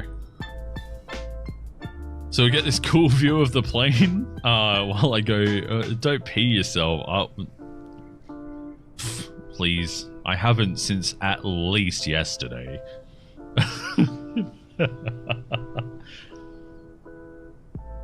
Although nearly over the last few days as I've been hobbling around the house.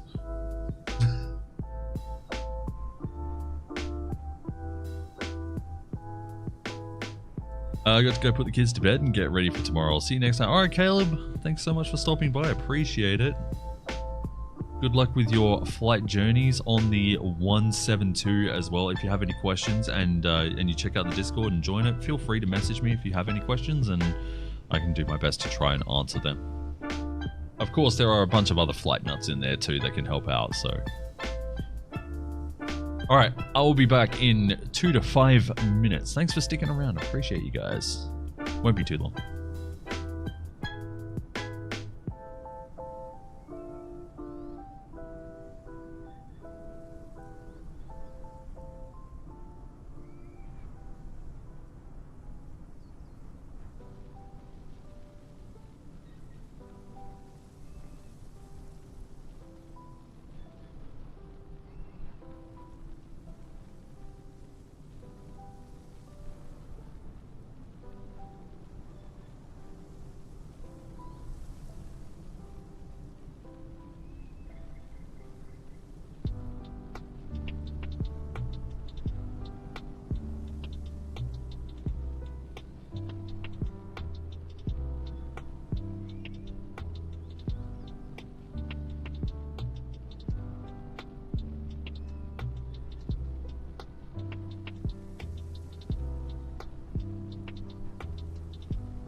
Damn it. Headphones, behave, please, for the love of God.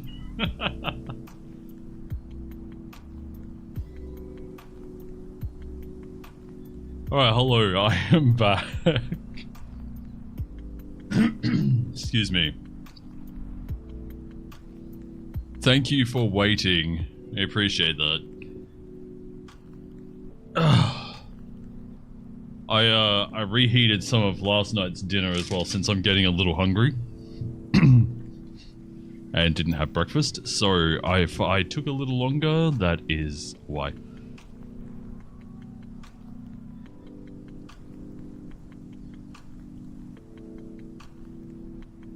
Not actually too bad reheated. Nice. Alright. So we'll be flying out from... Oh, Jesus. There we go. Flying out from Maitland. We'll want to refuel here. We'll get a half a tank. So roughly like 1,000.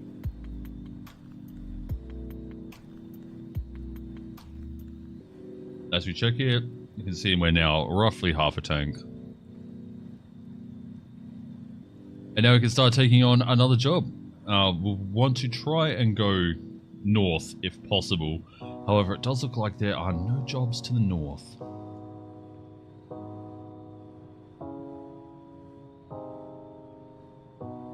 Let's up how much further we can go. Okay, so we could try Port Macquarie. How far is Port Macquarie? 103 nautical miles. So it's going to be a longer flight. You just got Milo on your shirt. Oh no! I mean, I feel bad for your shirt, but that's a waste of Milo too.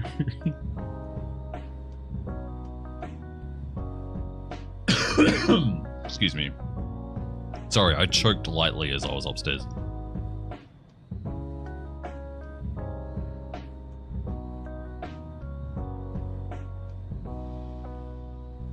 So we should easily be able to do 100 nautical miles in the Grand Caravan on half a tank as well.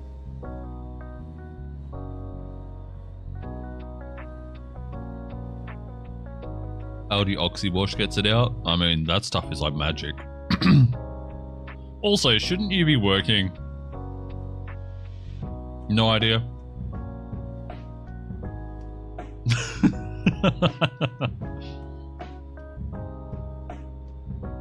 F's in the chat for that sip of Milo.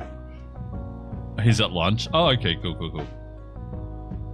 Alright, yeah, so we'll get a flight to Port Macquarie sorted. We don't have any sort of limitation on this. It's going to be a long one. It might actually be the last flight that we do today. But then that'll mark roughly the halfway point to Brisbane. And then we'll have to come in again at some other stage and do the other half into the Gold Coast, Brisbane International, whatever.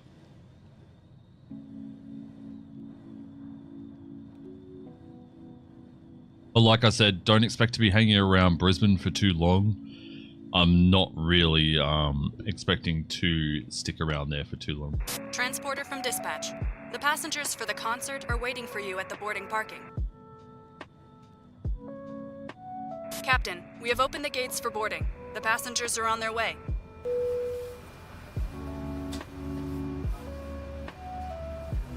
I have nothing against Brisbane, just personal experience.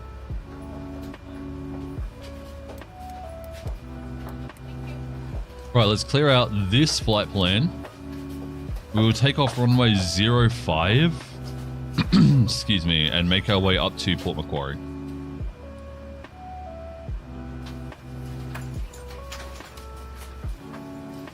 So, Maitland, that isn't it, it's M. Looks like everyone is on board, pilot.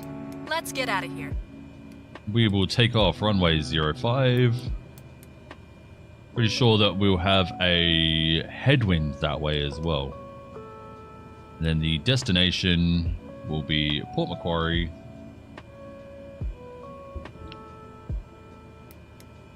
Let's have a look. Their runway, we have 03 and 21. Have a quick look at the airfield on NEOFLY. And decide what we want to do. Where is it? There it is. Okay, yeah, 03 is fine. Then we get out the procedures. We'll select the approach, and I would like an RNAV GPS 3 approach. Thank you. We'll come in through the middle, so Port Macquarie, Sierra Bravo. Should give us pretty much a straight in that way. Load. Excuse me. Is there a procedure for our departure? There is not. It's just straight out. Lovely. Lovely jubbly. I'm unsure how we're going to get out of here, by the way. Probably just take that sharp right hand, try and turn on the spot as much as we can, and then straight onto 05 right up here. Pushback tug? Oh yeah, I keep forgetting that's a thing. Pushback! Pre-plan this pushback.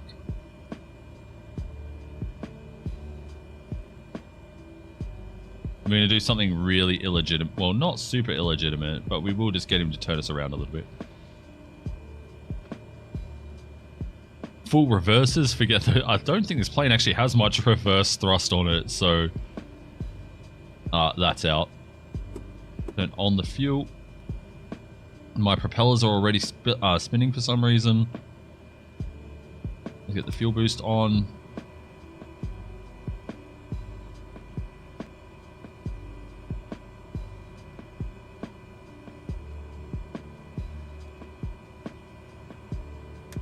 Ignition, please.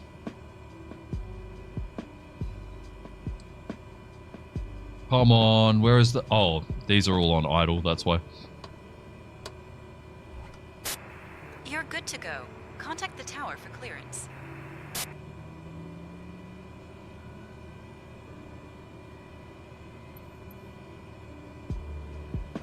Alright, I'm going to drop the prop just a little bit.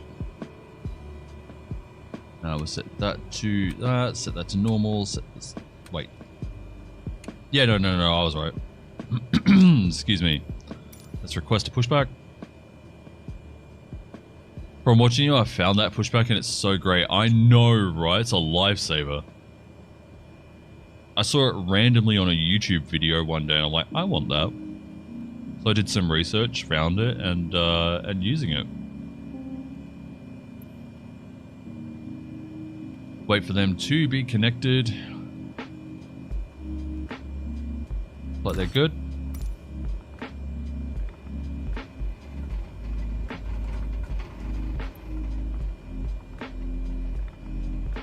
And there we go. Now we have a pretty straight line right in between the buildings.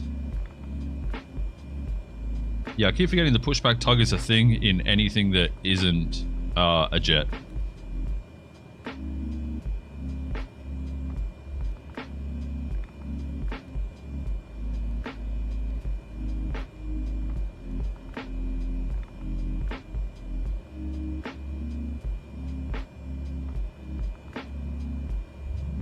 Come on, mate. Get out the way, please. Alright. Flaps 1. Lights. Taxi light is still on from before. Sweet. Parking brake is released. Let's get some throttle in this thing and let's get moving. What happens if it's a jet? In what fashion? Oh, Jesus. We are flying. I mean, not yet, but... figuratively.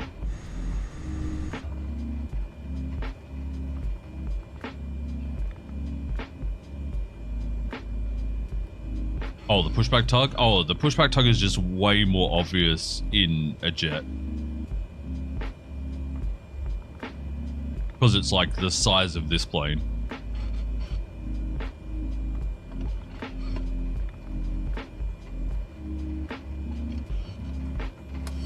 Alright, lining up. Turn off the taxi, turn on the strobe, and left landing, right landing. On traffic, Cessna 821 Charlie taking off runway 05. I know I don't have to say that, but it's good practice.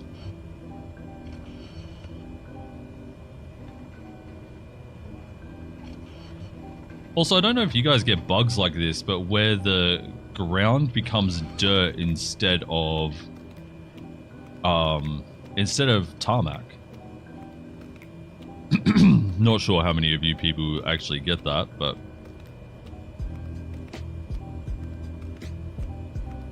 well, let's punch it.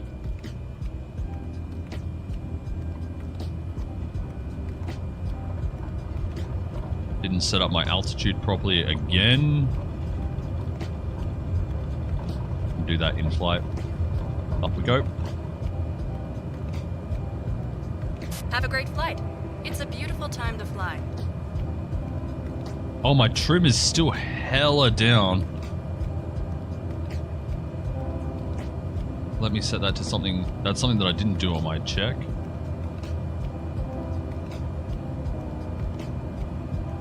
Is takeoff trim. Alright, let's slow down.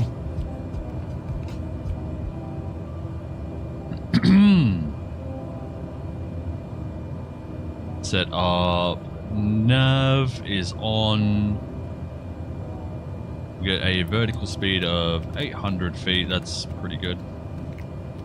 The autopilot, your damper's already on. Let's set up our altitude to 8,000.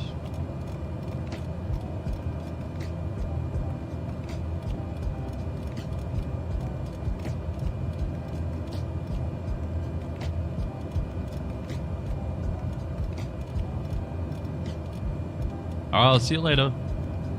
Bye and have a good day.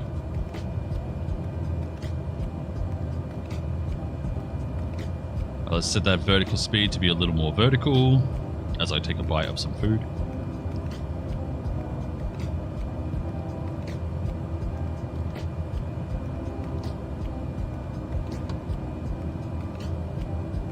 That might also explain why we're not climbing very well. Propeller was not max from me earlier.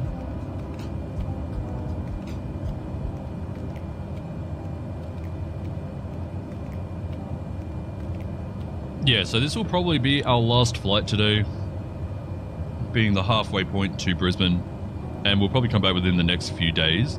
But I want to try and catch the towers while they're online, at least one. Oops.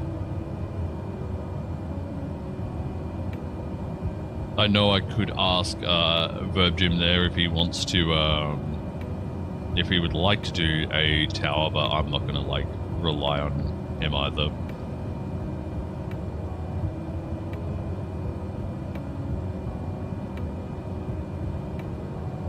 As great and as friendly as an ATC tower he is. 1000% let me know when and where.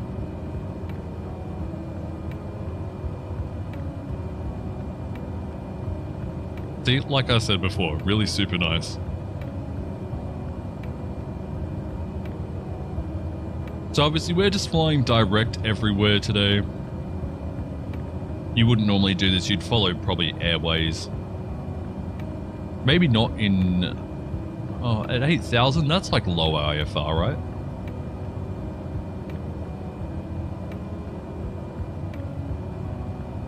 I don't know if that still includes airways or not though. Alright, let's zoom out here. So we have a long way to go. We essentially flew from Sydney to here on a single half tank. So I can't see why we shouldn't be able to fly from here to Port Macquarie, no problems.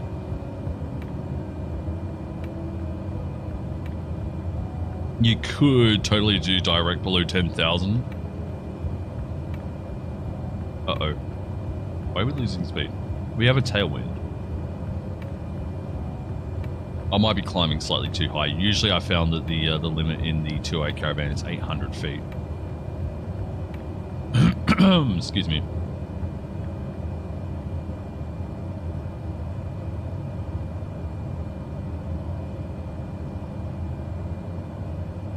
I mean, it doesn't matter at this point here. I know that there's no procedures that I really have to follow. I can make my own routes and everything like that. As we come into Port Macquarie though, we'll kind of move from this direction here to this direction. So We'll go slightly more north. I mean, we're already going pretty north as is. Actually, nah, pretty close to northeast. And it sucks. If you speed up the sim... That's another question that I'll have to ask in a second. If you speed up the sim rate in NEOFLY, you actually get docked your pay.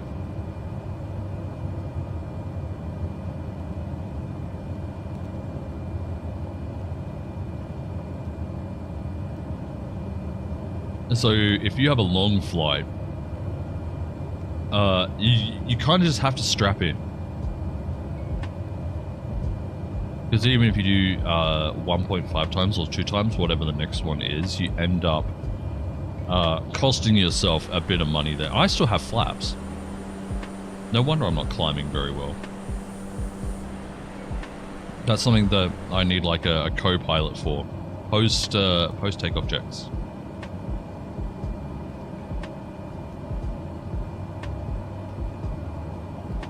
Probably also used a ton more fuel than I would have liked there too.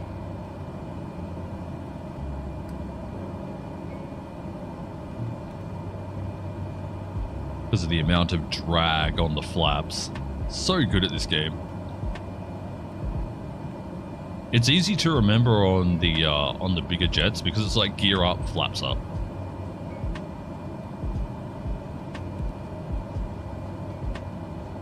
It's just like do them both at once. This plane here, you can't retract the gear. All the wheels are permanently stationed where they are. So yeah, no luck remembering the gear. And even then, these outer wheels, even if they were to tuck up into the plane, would still create a decent amount of drag. Starting to lose a little bit of speed, so I'll just drop back down to 900 feet. That should even us out at the least.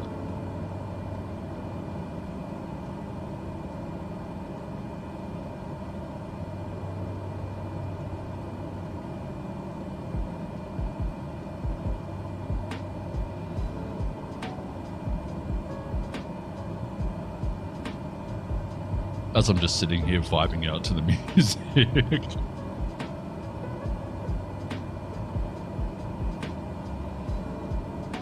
While eating what very little is left of my lunch.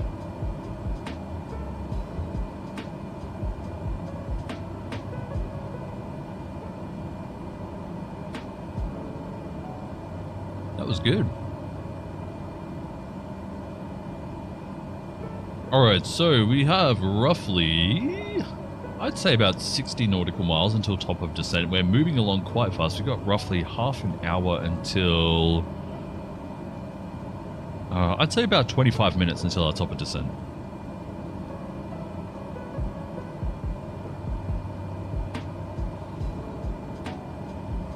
I hope all the volume levels are good, by the way. I turned up my music roughly 6 decibel. Because I noticed that listening back to a stream, you could barely hear it. So I just turned it up to an arbitrary number, negative 24 decibel. And the volume levels look okay. What I would normally do, like, because I've worked in TV before, we'd learned a bunch of things there, right? What I would do if I were to actually do it like broadcast levels is I would actually have it more like this.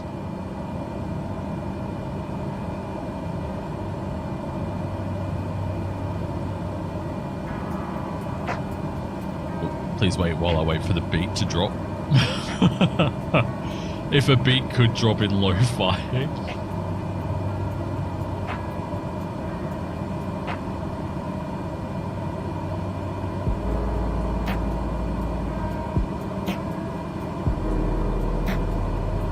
Yeah, so if I were doing like TV broadcasts, this is roughly the audio levels I would have.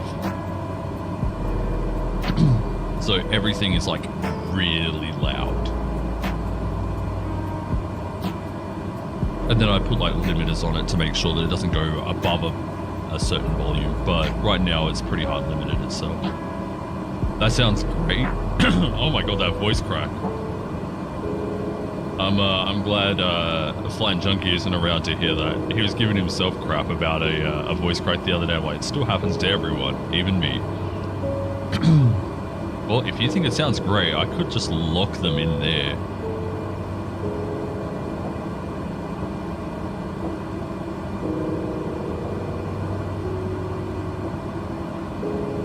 Because I have my own audio mix here.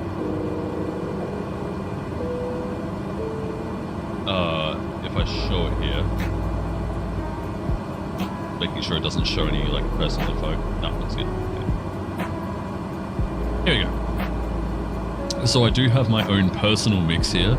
My own personal mix is B3. Everything else goes out to A1 to the headphones. So I'm monitoring B3 right now. You can see here that my music is a little bit quieter, but I could actually have this match what OBS is.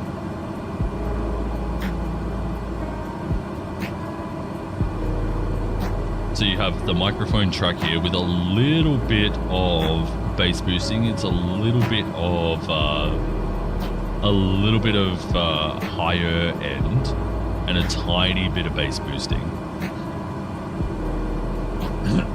Excuse me. Then you have my computer on this track here, any music or internet browser audio here. Then you have Discord here, and then any of my stream alerts here. I actually need to turn that up. And then ATC on number 2. Oh, I just realized that's not being monitored. There we go.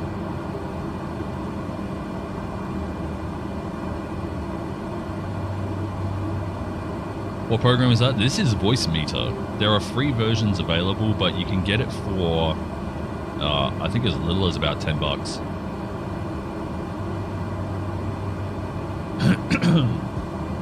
And instead of using your volume mixer or anything, you just use this. And then if I want to hear everything full volume, there you go. Hit that and it resets it all to 0. Now I can barely hear the computer over the music. So I monitor this one here, and then I have one for... Oh, I did have one for VATSIM. This is the one, where it turns down the computer, the music, Discord, all in one. What's that one? B... That's A3.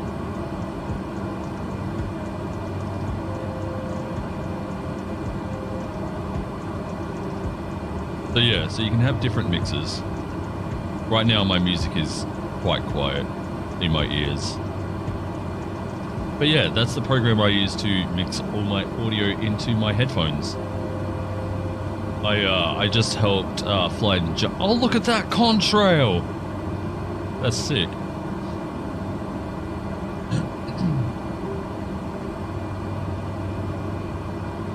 So I'm using FSLTL while I'm flying NEOFLY as well. So you will see a little bit of traffic around the place. I had to turn it down though because it was like killing my computer, so. But as you can see now, it's a steady, I don't know, 28 frames.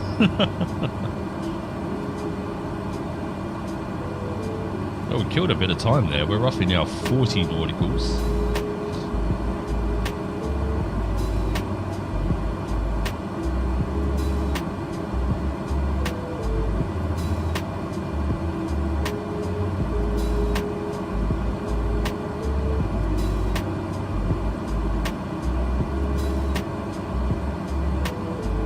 So it won't be too much longer until we're descending, roughly 15 minutes. So this flight looks really long, but it really isn't as long as I thought.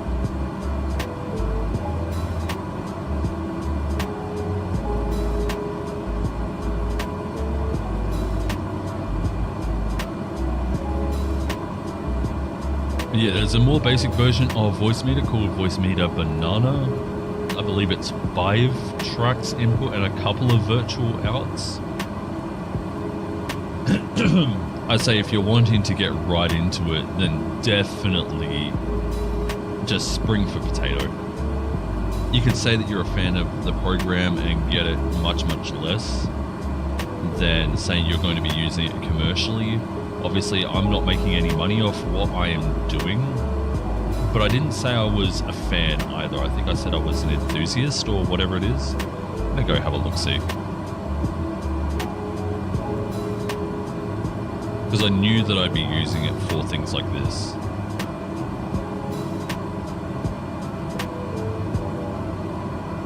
Okay, yeah, so there's a few versions. Let's have a look here. I'm not sponsored by this, by the way. Just want to throw that out there straight away. Not sponsored. I just like this program. So you can see here, voice meter, 2 inputs, 1 virtual input, and a hardware out. So this would be to your headphones. And then you have voice meter banana. 3 hardware inputs. So this is like your computer, microphone, whatever. Then you have 3 physical outs and 2 virtual ones, as well as 2 virtual inputs. This is what a lot of people I know use. Excuse me, but I don't really use that one. And then potato. This is the one that I use. This is the one that I can help with the most. On top of that, you also get like EQ, and this is an old picture now. There's a bit of noise reduction that you can put on these days. On this one here, so if you've got a fan going in the background, turn up the denoiser. It's probably making my voice sound a little weird, I'm unsure. But I don't really need it because I have maybe a little bit. But yeah, I don't really need it too much. And then if you want to put on an EQ onto your voice, totally do that. I think this one here is like a radio EQ, like a radio mode. So if I go, hello there everyone, this is Chillainous, welcome back to the flight deck. If you have enjoyed this video, don't forget to leave a like and subscribe. Thank you very much on the flight deck. I know you have no choice on who you're flying with today, so beep. Anyway, I think that's a radio sound effect, although judging by the EQ, it's got a little bit of bass boost in there. That's a bit weird.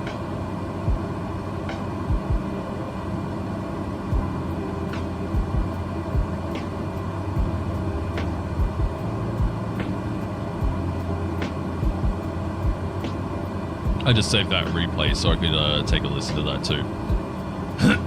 Excuse me.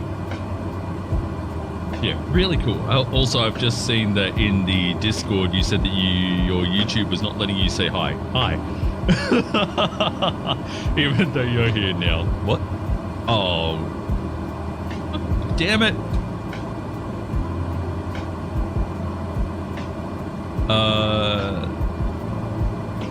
Okay. So here's the thing. Whenever I save replays, I worry a little bit. Because saving replays has crashed my computer before. And since I just hit the button, I was worried that it had actually cut out.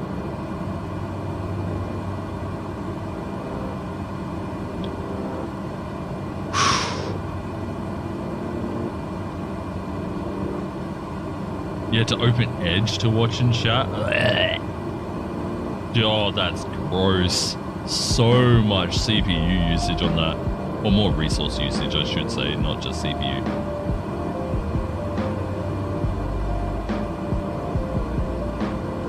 That's so weird. I know.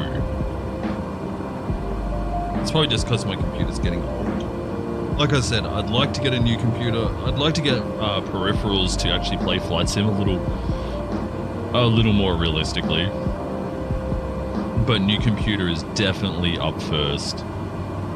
As much so, like Verb Gym sent me a link to the Cytec or the Logitech X52 the other day for just over $200. I'm like, oh, that would be really cool, but it could go towards like a new motherboard.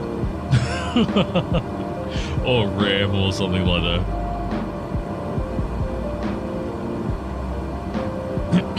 Excuse me. Oh Jesus, I need to log into Elder Scrolls too. I just realized I haven't got my daily login bonus. Surprising that Opera wasn't working. I know, like any other browser that I use, Brave, Edge, Firefox, whatever, if I'm gaming my videos go to like counting the pixels. You know, like you can actually point at the screen and count how many pixels are being shown at any given time.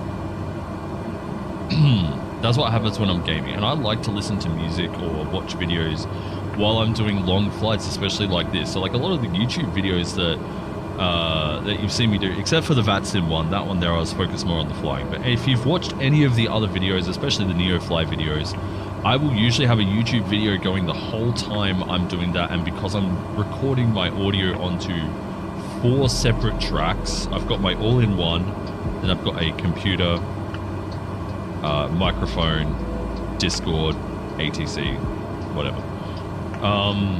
So I can just cut out the music channel in my editing software.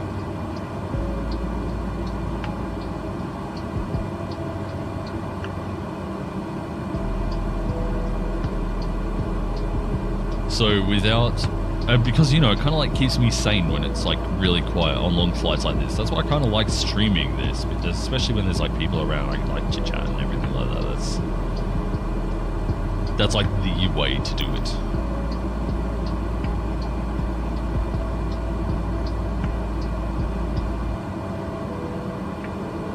But when I'm lonely and I'm just like in the drone cam, like, yeah, let me just get this cinematic, rah, rah, rah, rah, rah, you know.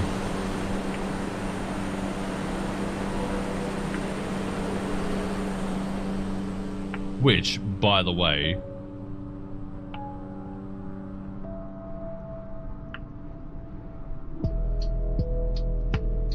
ready? Live cinematic.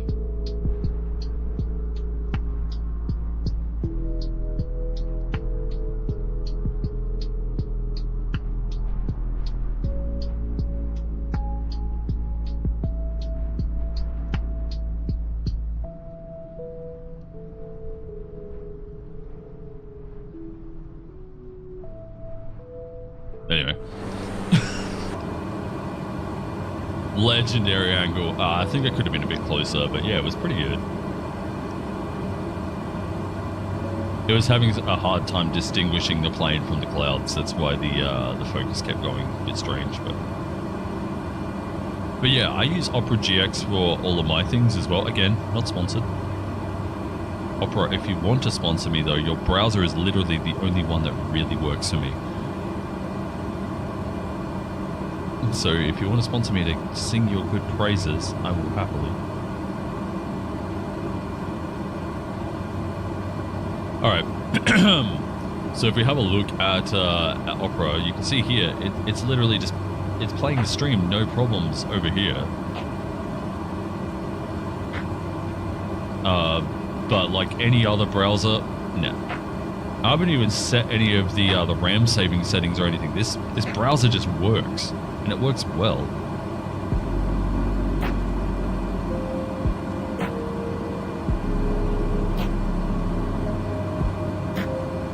So download Opera GX with my promo code. No.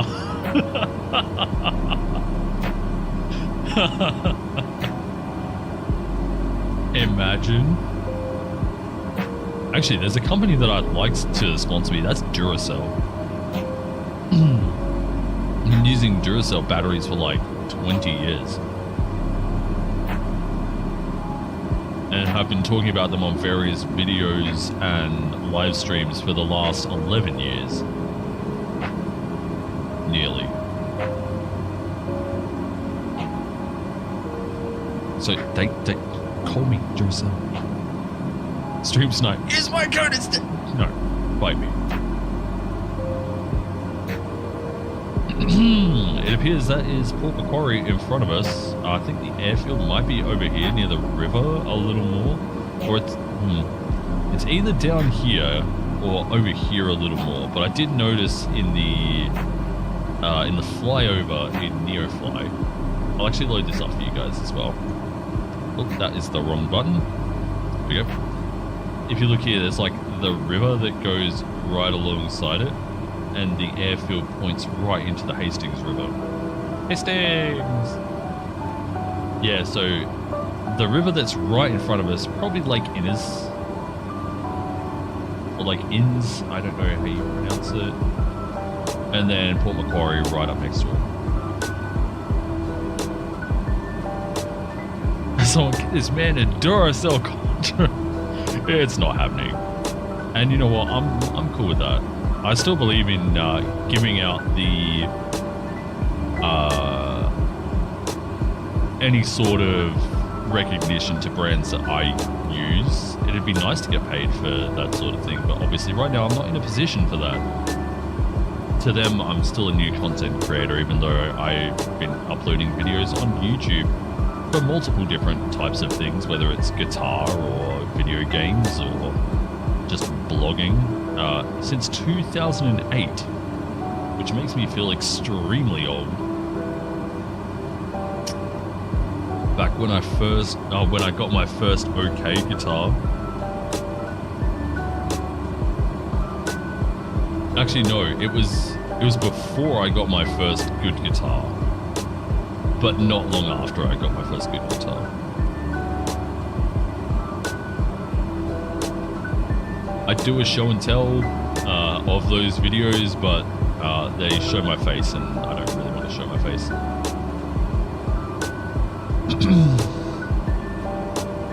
Which is the same reason why I use a pilot ID instead of a name on the VATSIM network, because you can easily see all that information, so I just prefer to keep my anonymity. No, it's all good, Jim. If you need to lurk, you lurk. Like I said, this will be our last flight anyway, so... and we're like 5 minutes out from our arrival point, or our transition, so... It's no stress. Respect on the anonymity, yeah. It's hard to stay anonymous in this day and age, though. Digital footprints and all that sort of stuff.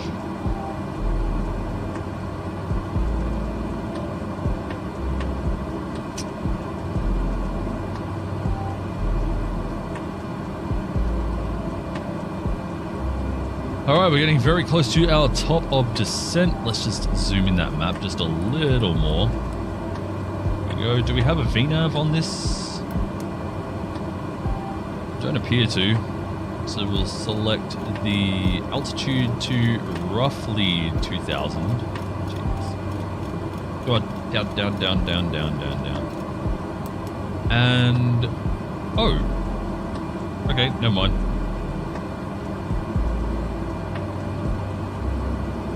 It has put us on VNav the moment I hit altitude.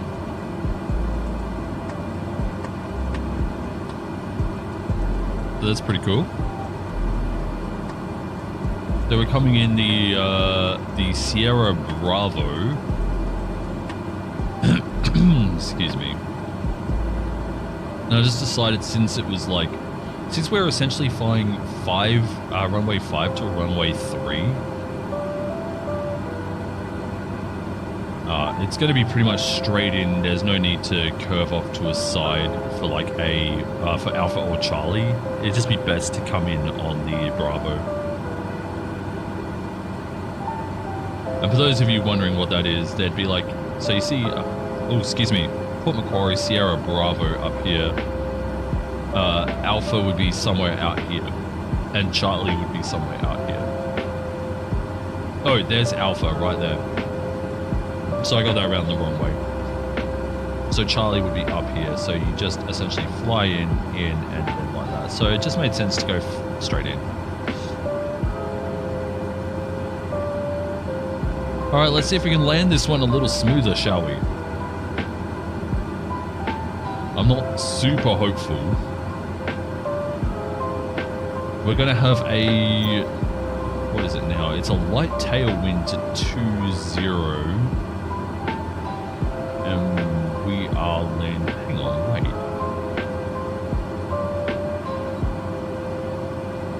Oh wait, yeah, no, yeah, it is a tailwind.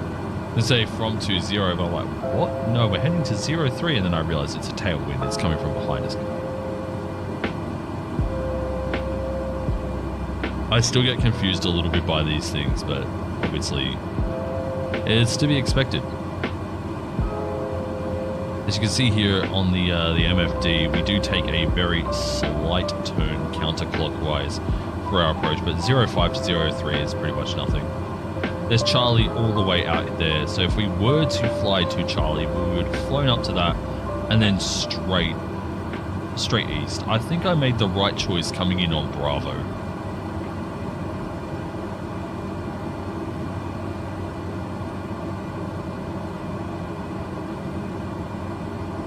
Or Sierra Bravo. I don't even know what those bits mean. I really should look into that. Because it's like everywhere. It's like SB. Oh, of course, it's south. Never mind. I just figured it out because there's like, at my home airport, there's North Alpha Bravo Charlie. Yeah, so we're South Bravo.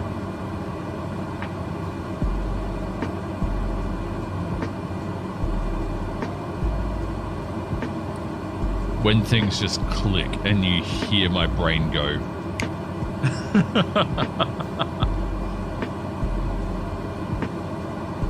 Alright, let's slow down a little more. At least to the stage where we can use flaps 150 knots on that, by the way, as is indicated right here next to the flap. Takeoff and autopilot 150 knots, and then landing at 125, which we will not put in until we are on final.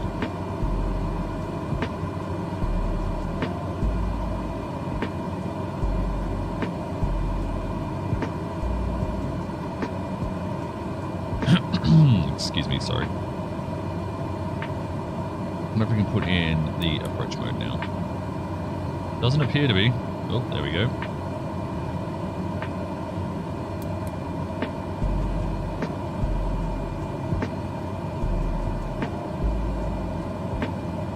There's a Resident Evil bundle on Humble at the moment. What are they offering in that?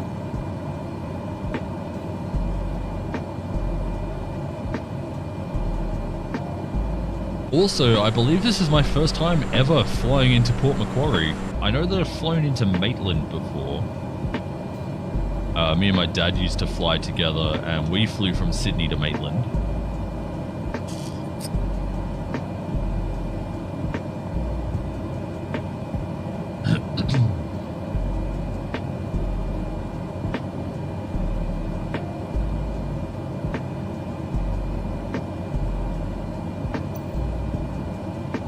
There we go. Just intercepted the glide path down to Port Macquarie. Here's the problem. Well, you can see the runway right there, right against the river, like we saw earlier. If I don't make this runway, we are going into that river. And I really hope we don't.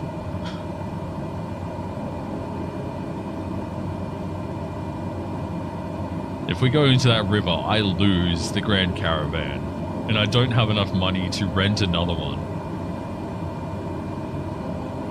That's a thing as well. I could return the Grand Caravan and buy a 172 and then not have to worry about any of the repayment fees, any of the flight hour fees, anything like that. But then I can't carry as much. It just seems better to hold on to the 208. Resident Evil Village, the Winter's Expansion Pack. Resident Evil 3 to Biohazard 6. Oh, Resident Evil 6. Wait, was it Resident Evil 6? Was kind of a letdown. At least I found it was a bit of a letdown. That's honestly just my personal opinion. 5 gold for 2005.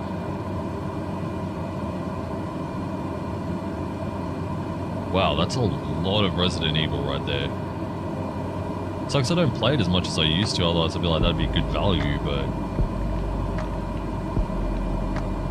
don't really play shooters or anything like that a whole lot at all these days.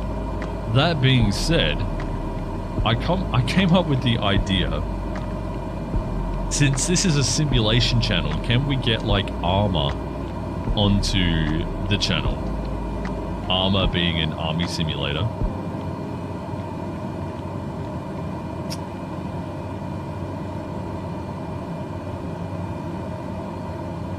Not sure if I'd like play it a whole lot, but it's just like the knowledge of knowing that it's there.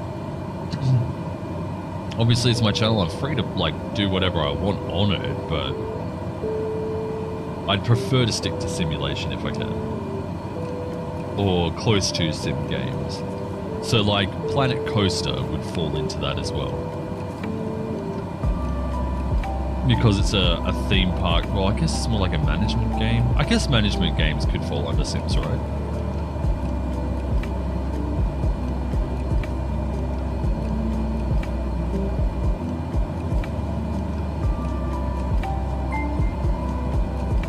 Alright, we are coming on to final. Let's drop to 125-ish.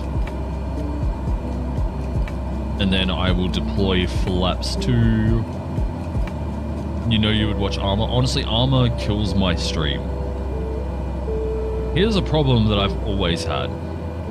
Armor, when streamed through XSplit, will have no problems, but XSplit you have to pay for even stereo sound.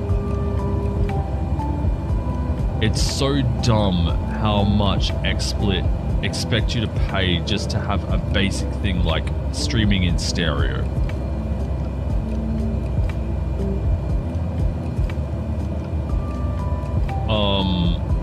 OBS will stream it no problem. Sorry, we'll have sound no problem, but the video gets very laggy.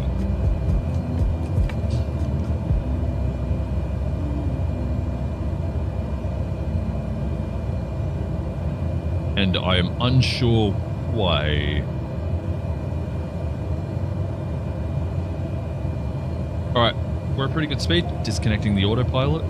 I did it very late there. I didn't want to do it quite so late, but set up the trim just a little. That's a little too much. Now it's a little too much the other way. Down, please.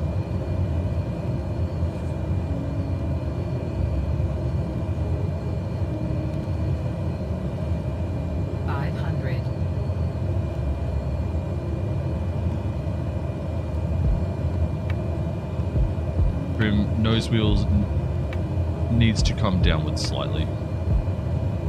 There we go. That feels much better.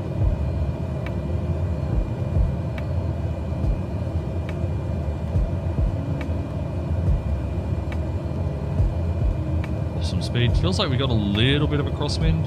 Nope, not really.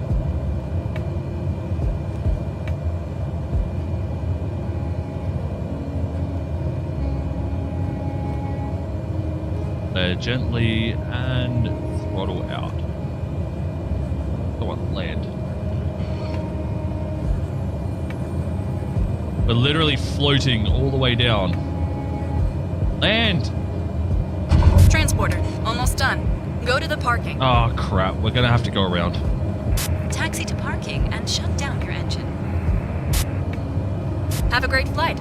It's a beautiful time to fly.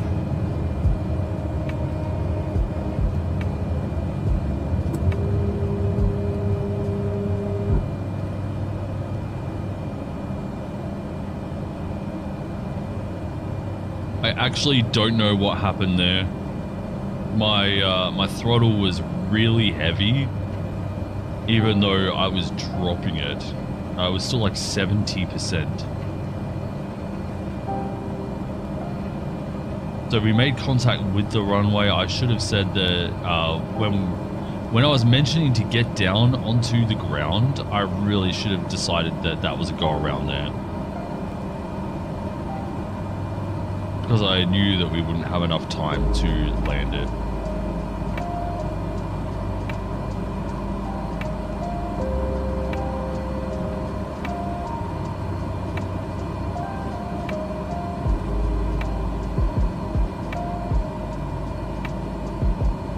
I'll just fly a manual traffic pattern.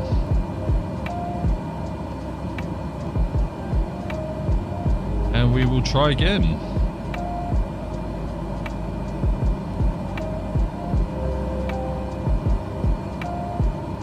According to Steam for Planet Coaster, simulation, building, management, sandbox?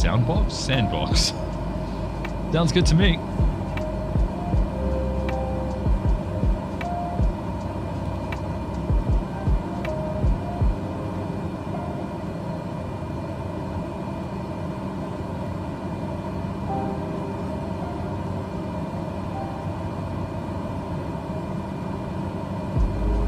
Get down, fly evenly. Alright. We'll make a left base here shortly.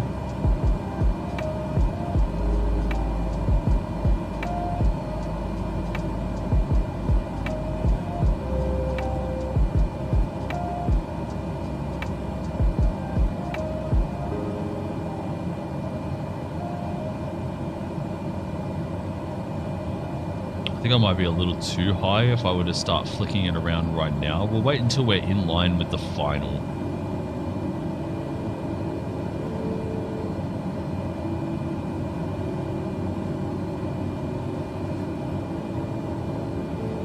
Actually, we're probably good enough to do it now.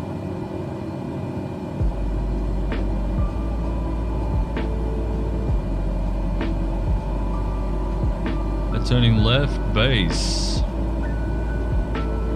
Runway 03.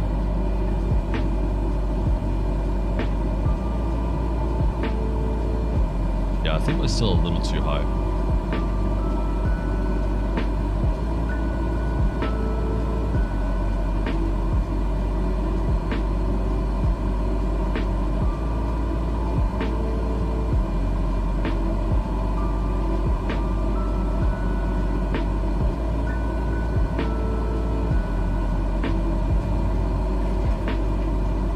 So illegitimate. Turning this hard. I would not in this plane. I just want to get it down on the ground and go do some other things. Because you know, life. Flaps 1. Set the trim. Jesus. You get for setting trim manually. Slow down. Flaps 2.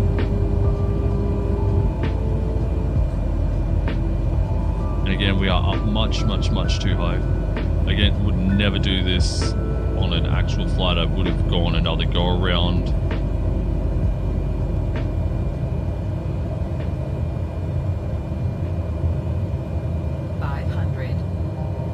Yeah, we're 500 much later than we were last time.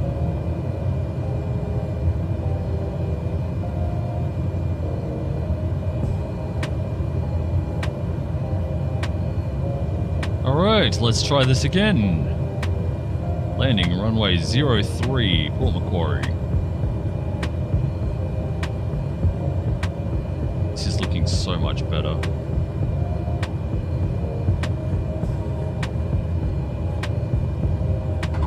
Transporter from dispatch. Little hard. Nice landing. Go to the parking and put your parking brake on. I'll be in touch. Tracking flaps. Transporter from dispatch. Clear the runway and taxi to parking. Landing was much better, but still not great.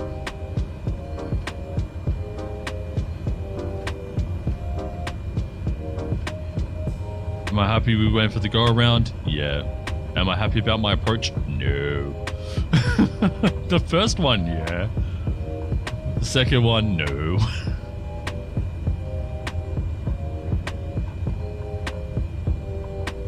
Man, I get better approaches in the jets by hand. Holy.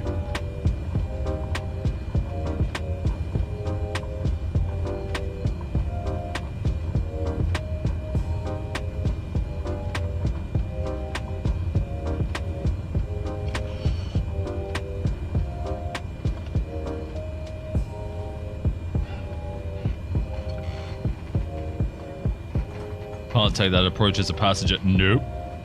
Solo flying? Sure. Anything else? Nope. On to Charlie 1. We'll go Charlie 2.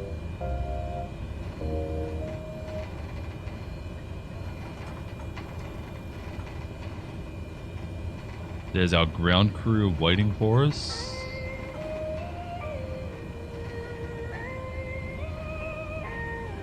Wait, are we going Charlie or are we going Foxtrot? We're Foxtrot 2.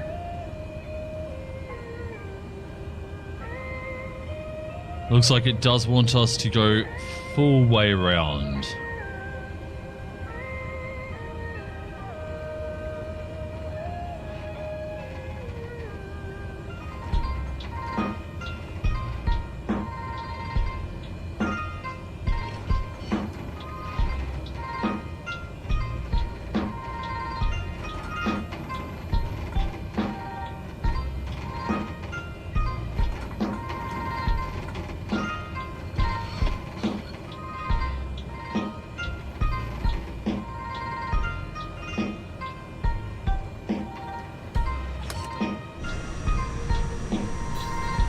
And there we go. We are now at Port Macquarie. I'm so unhappy with that landing. Or the approach. The landing was fine.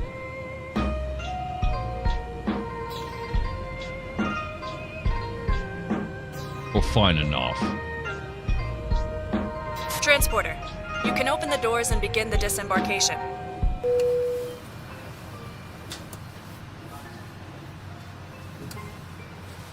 Turn off the everything.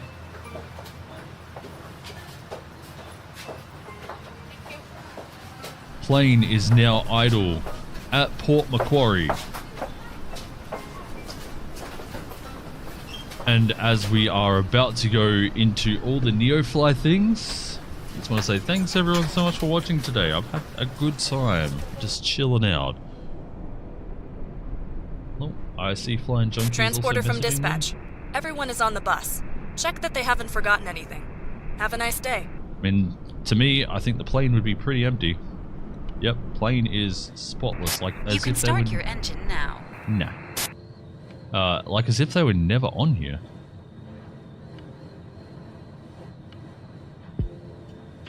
You can see my camera drift just a little bit. That's stick drift. Maybe not.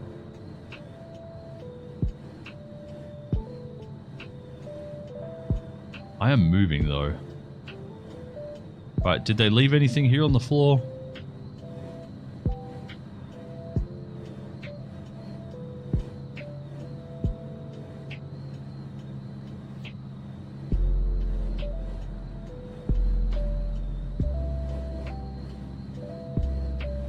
Nope, looks good.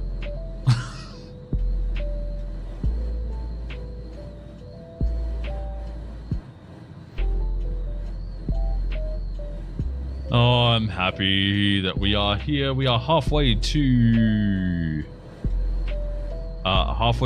Brisbane. Oh man, look at some of these views that you can get. Like, oh god. Actually, hang on, let me manually adjust. Come on.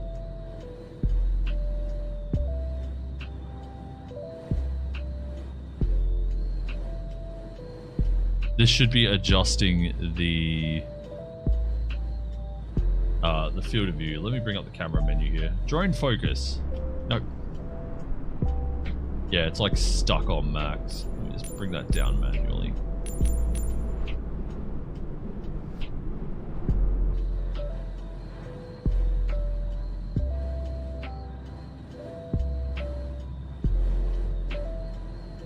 Why is it not focusing? Oh, it's like up really, really close. So close that I can't even focus on it.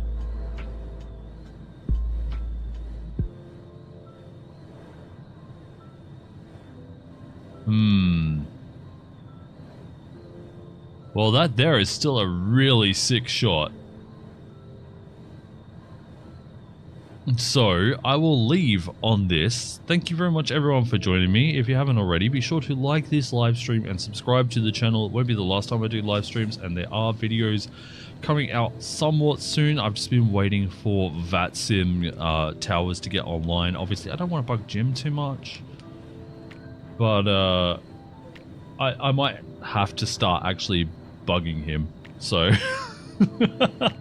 just to get videos out for everyone. So, oh wow, thanks everyone so much for all your time today. I appreciate it. Thanks so much for the hangs and everything. It's been fantastic. I had a great time today, and I hope you enjoyed watching me fail a little bit too. And at least, hey, look, we might not have stopped on time on the runway there, but at least we didn't Tokyo drift down any of the runways today. Right, I'm trying to figure out my rudder sensitivity. I think it's feeling pretty good right now.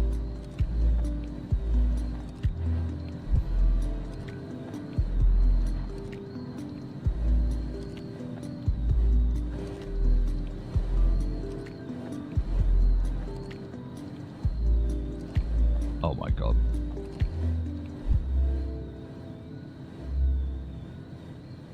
That field of view is so shallow. I love it. Sorry, kind of nerding out a little bit.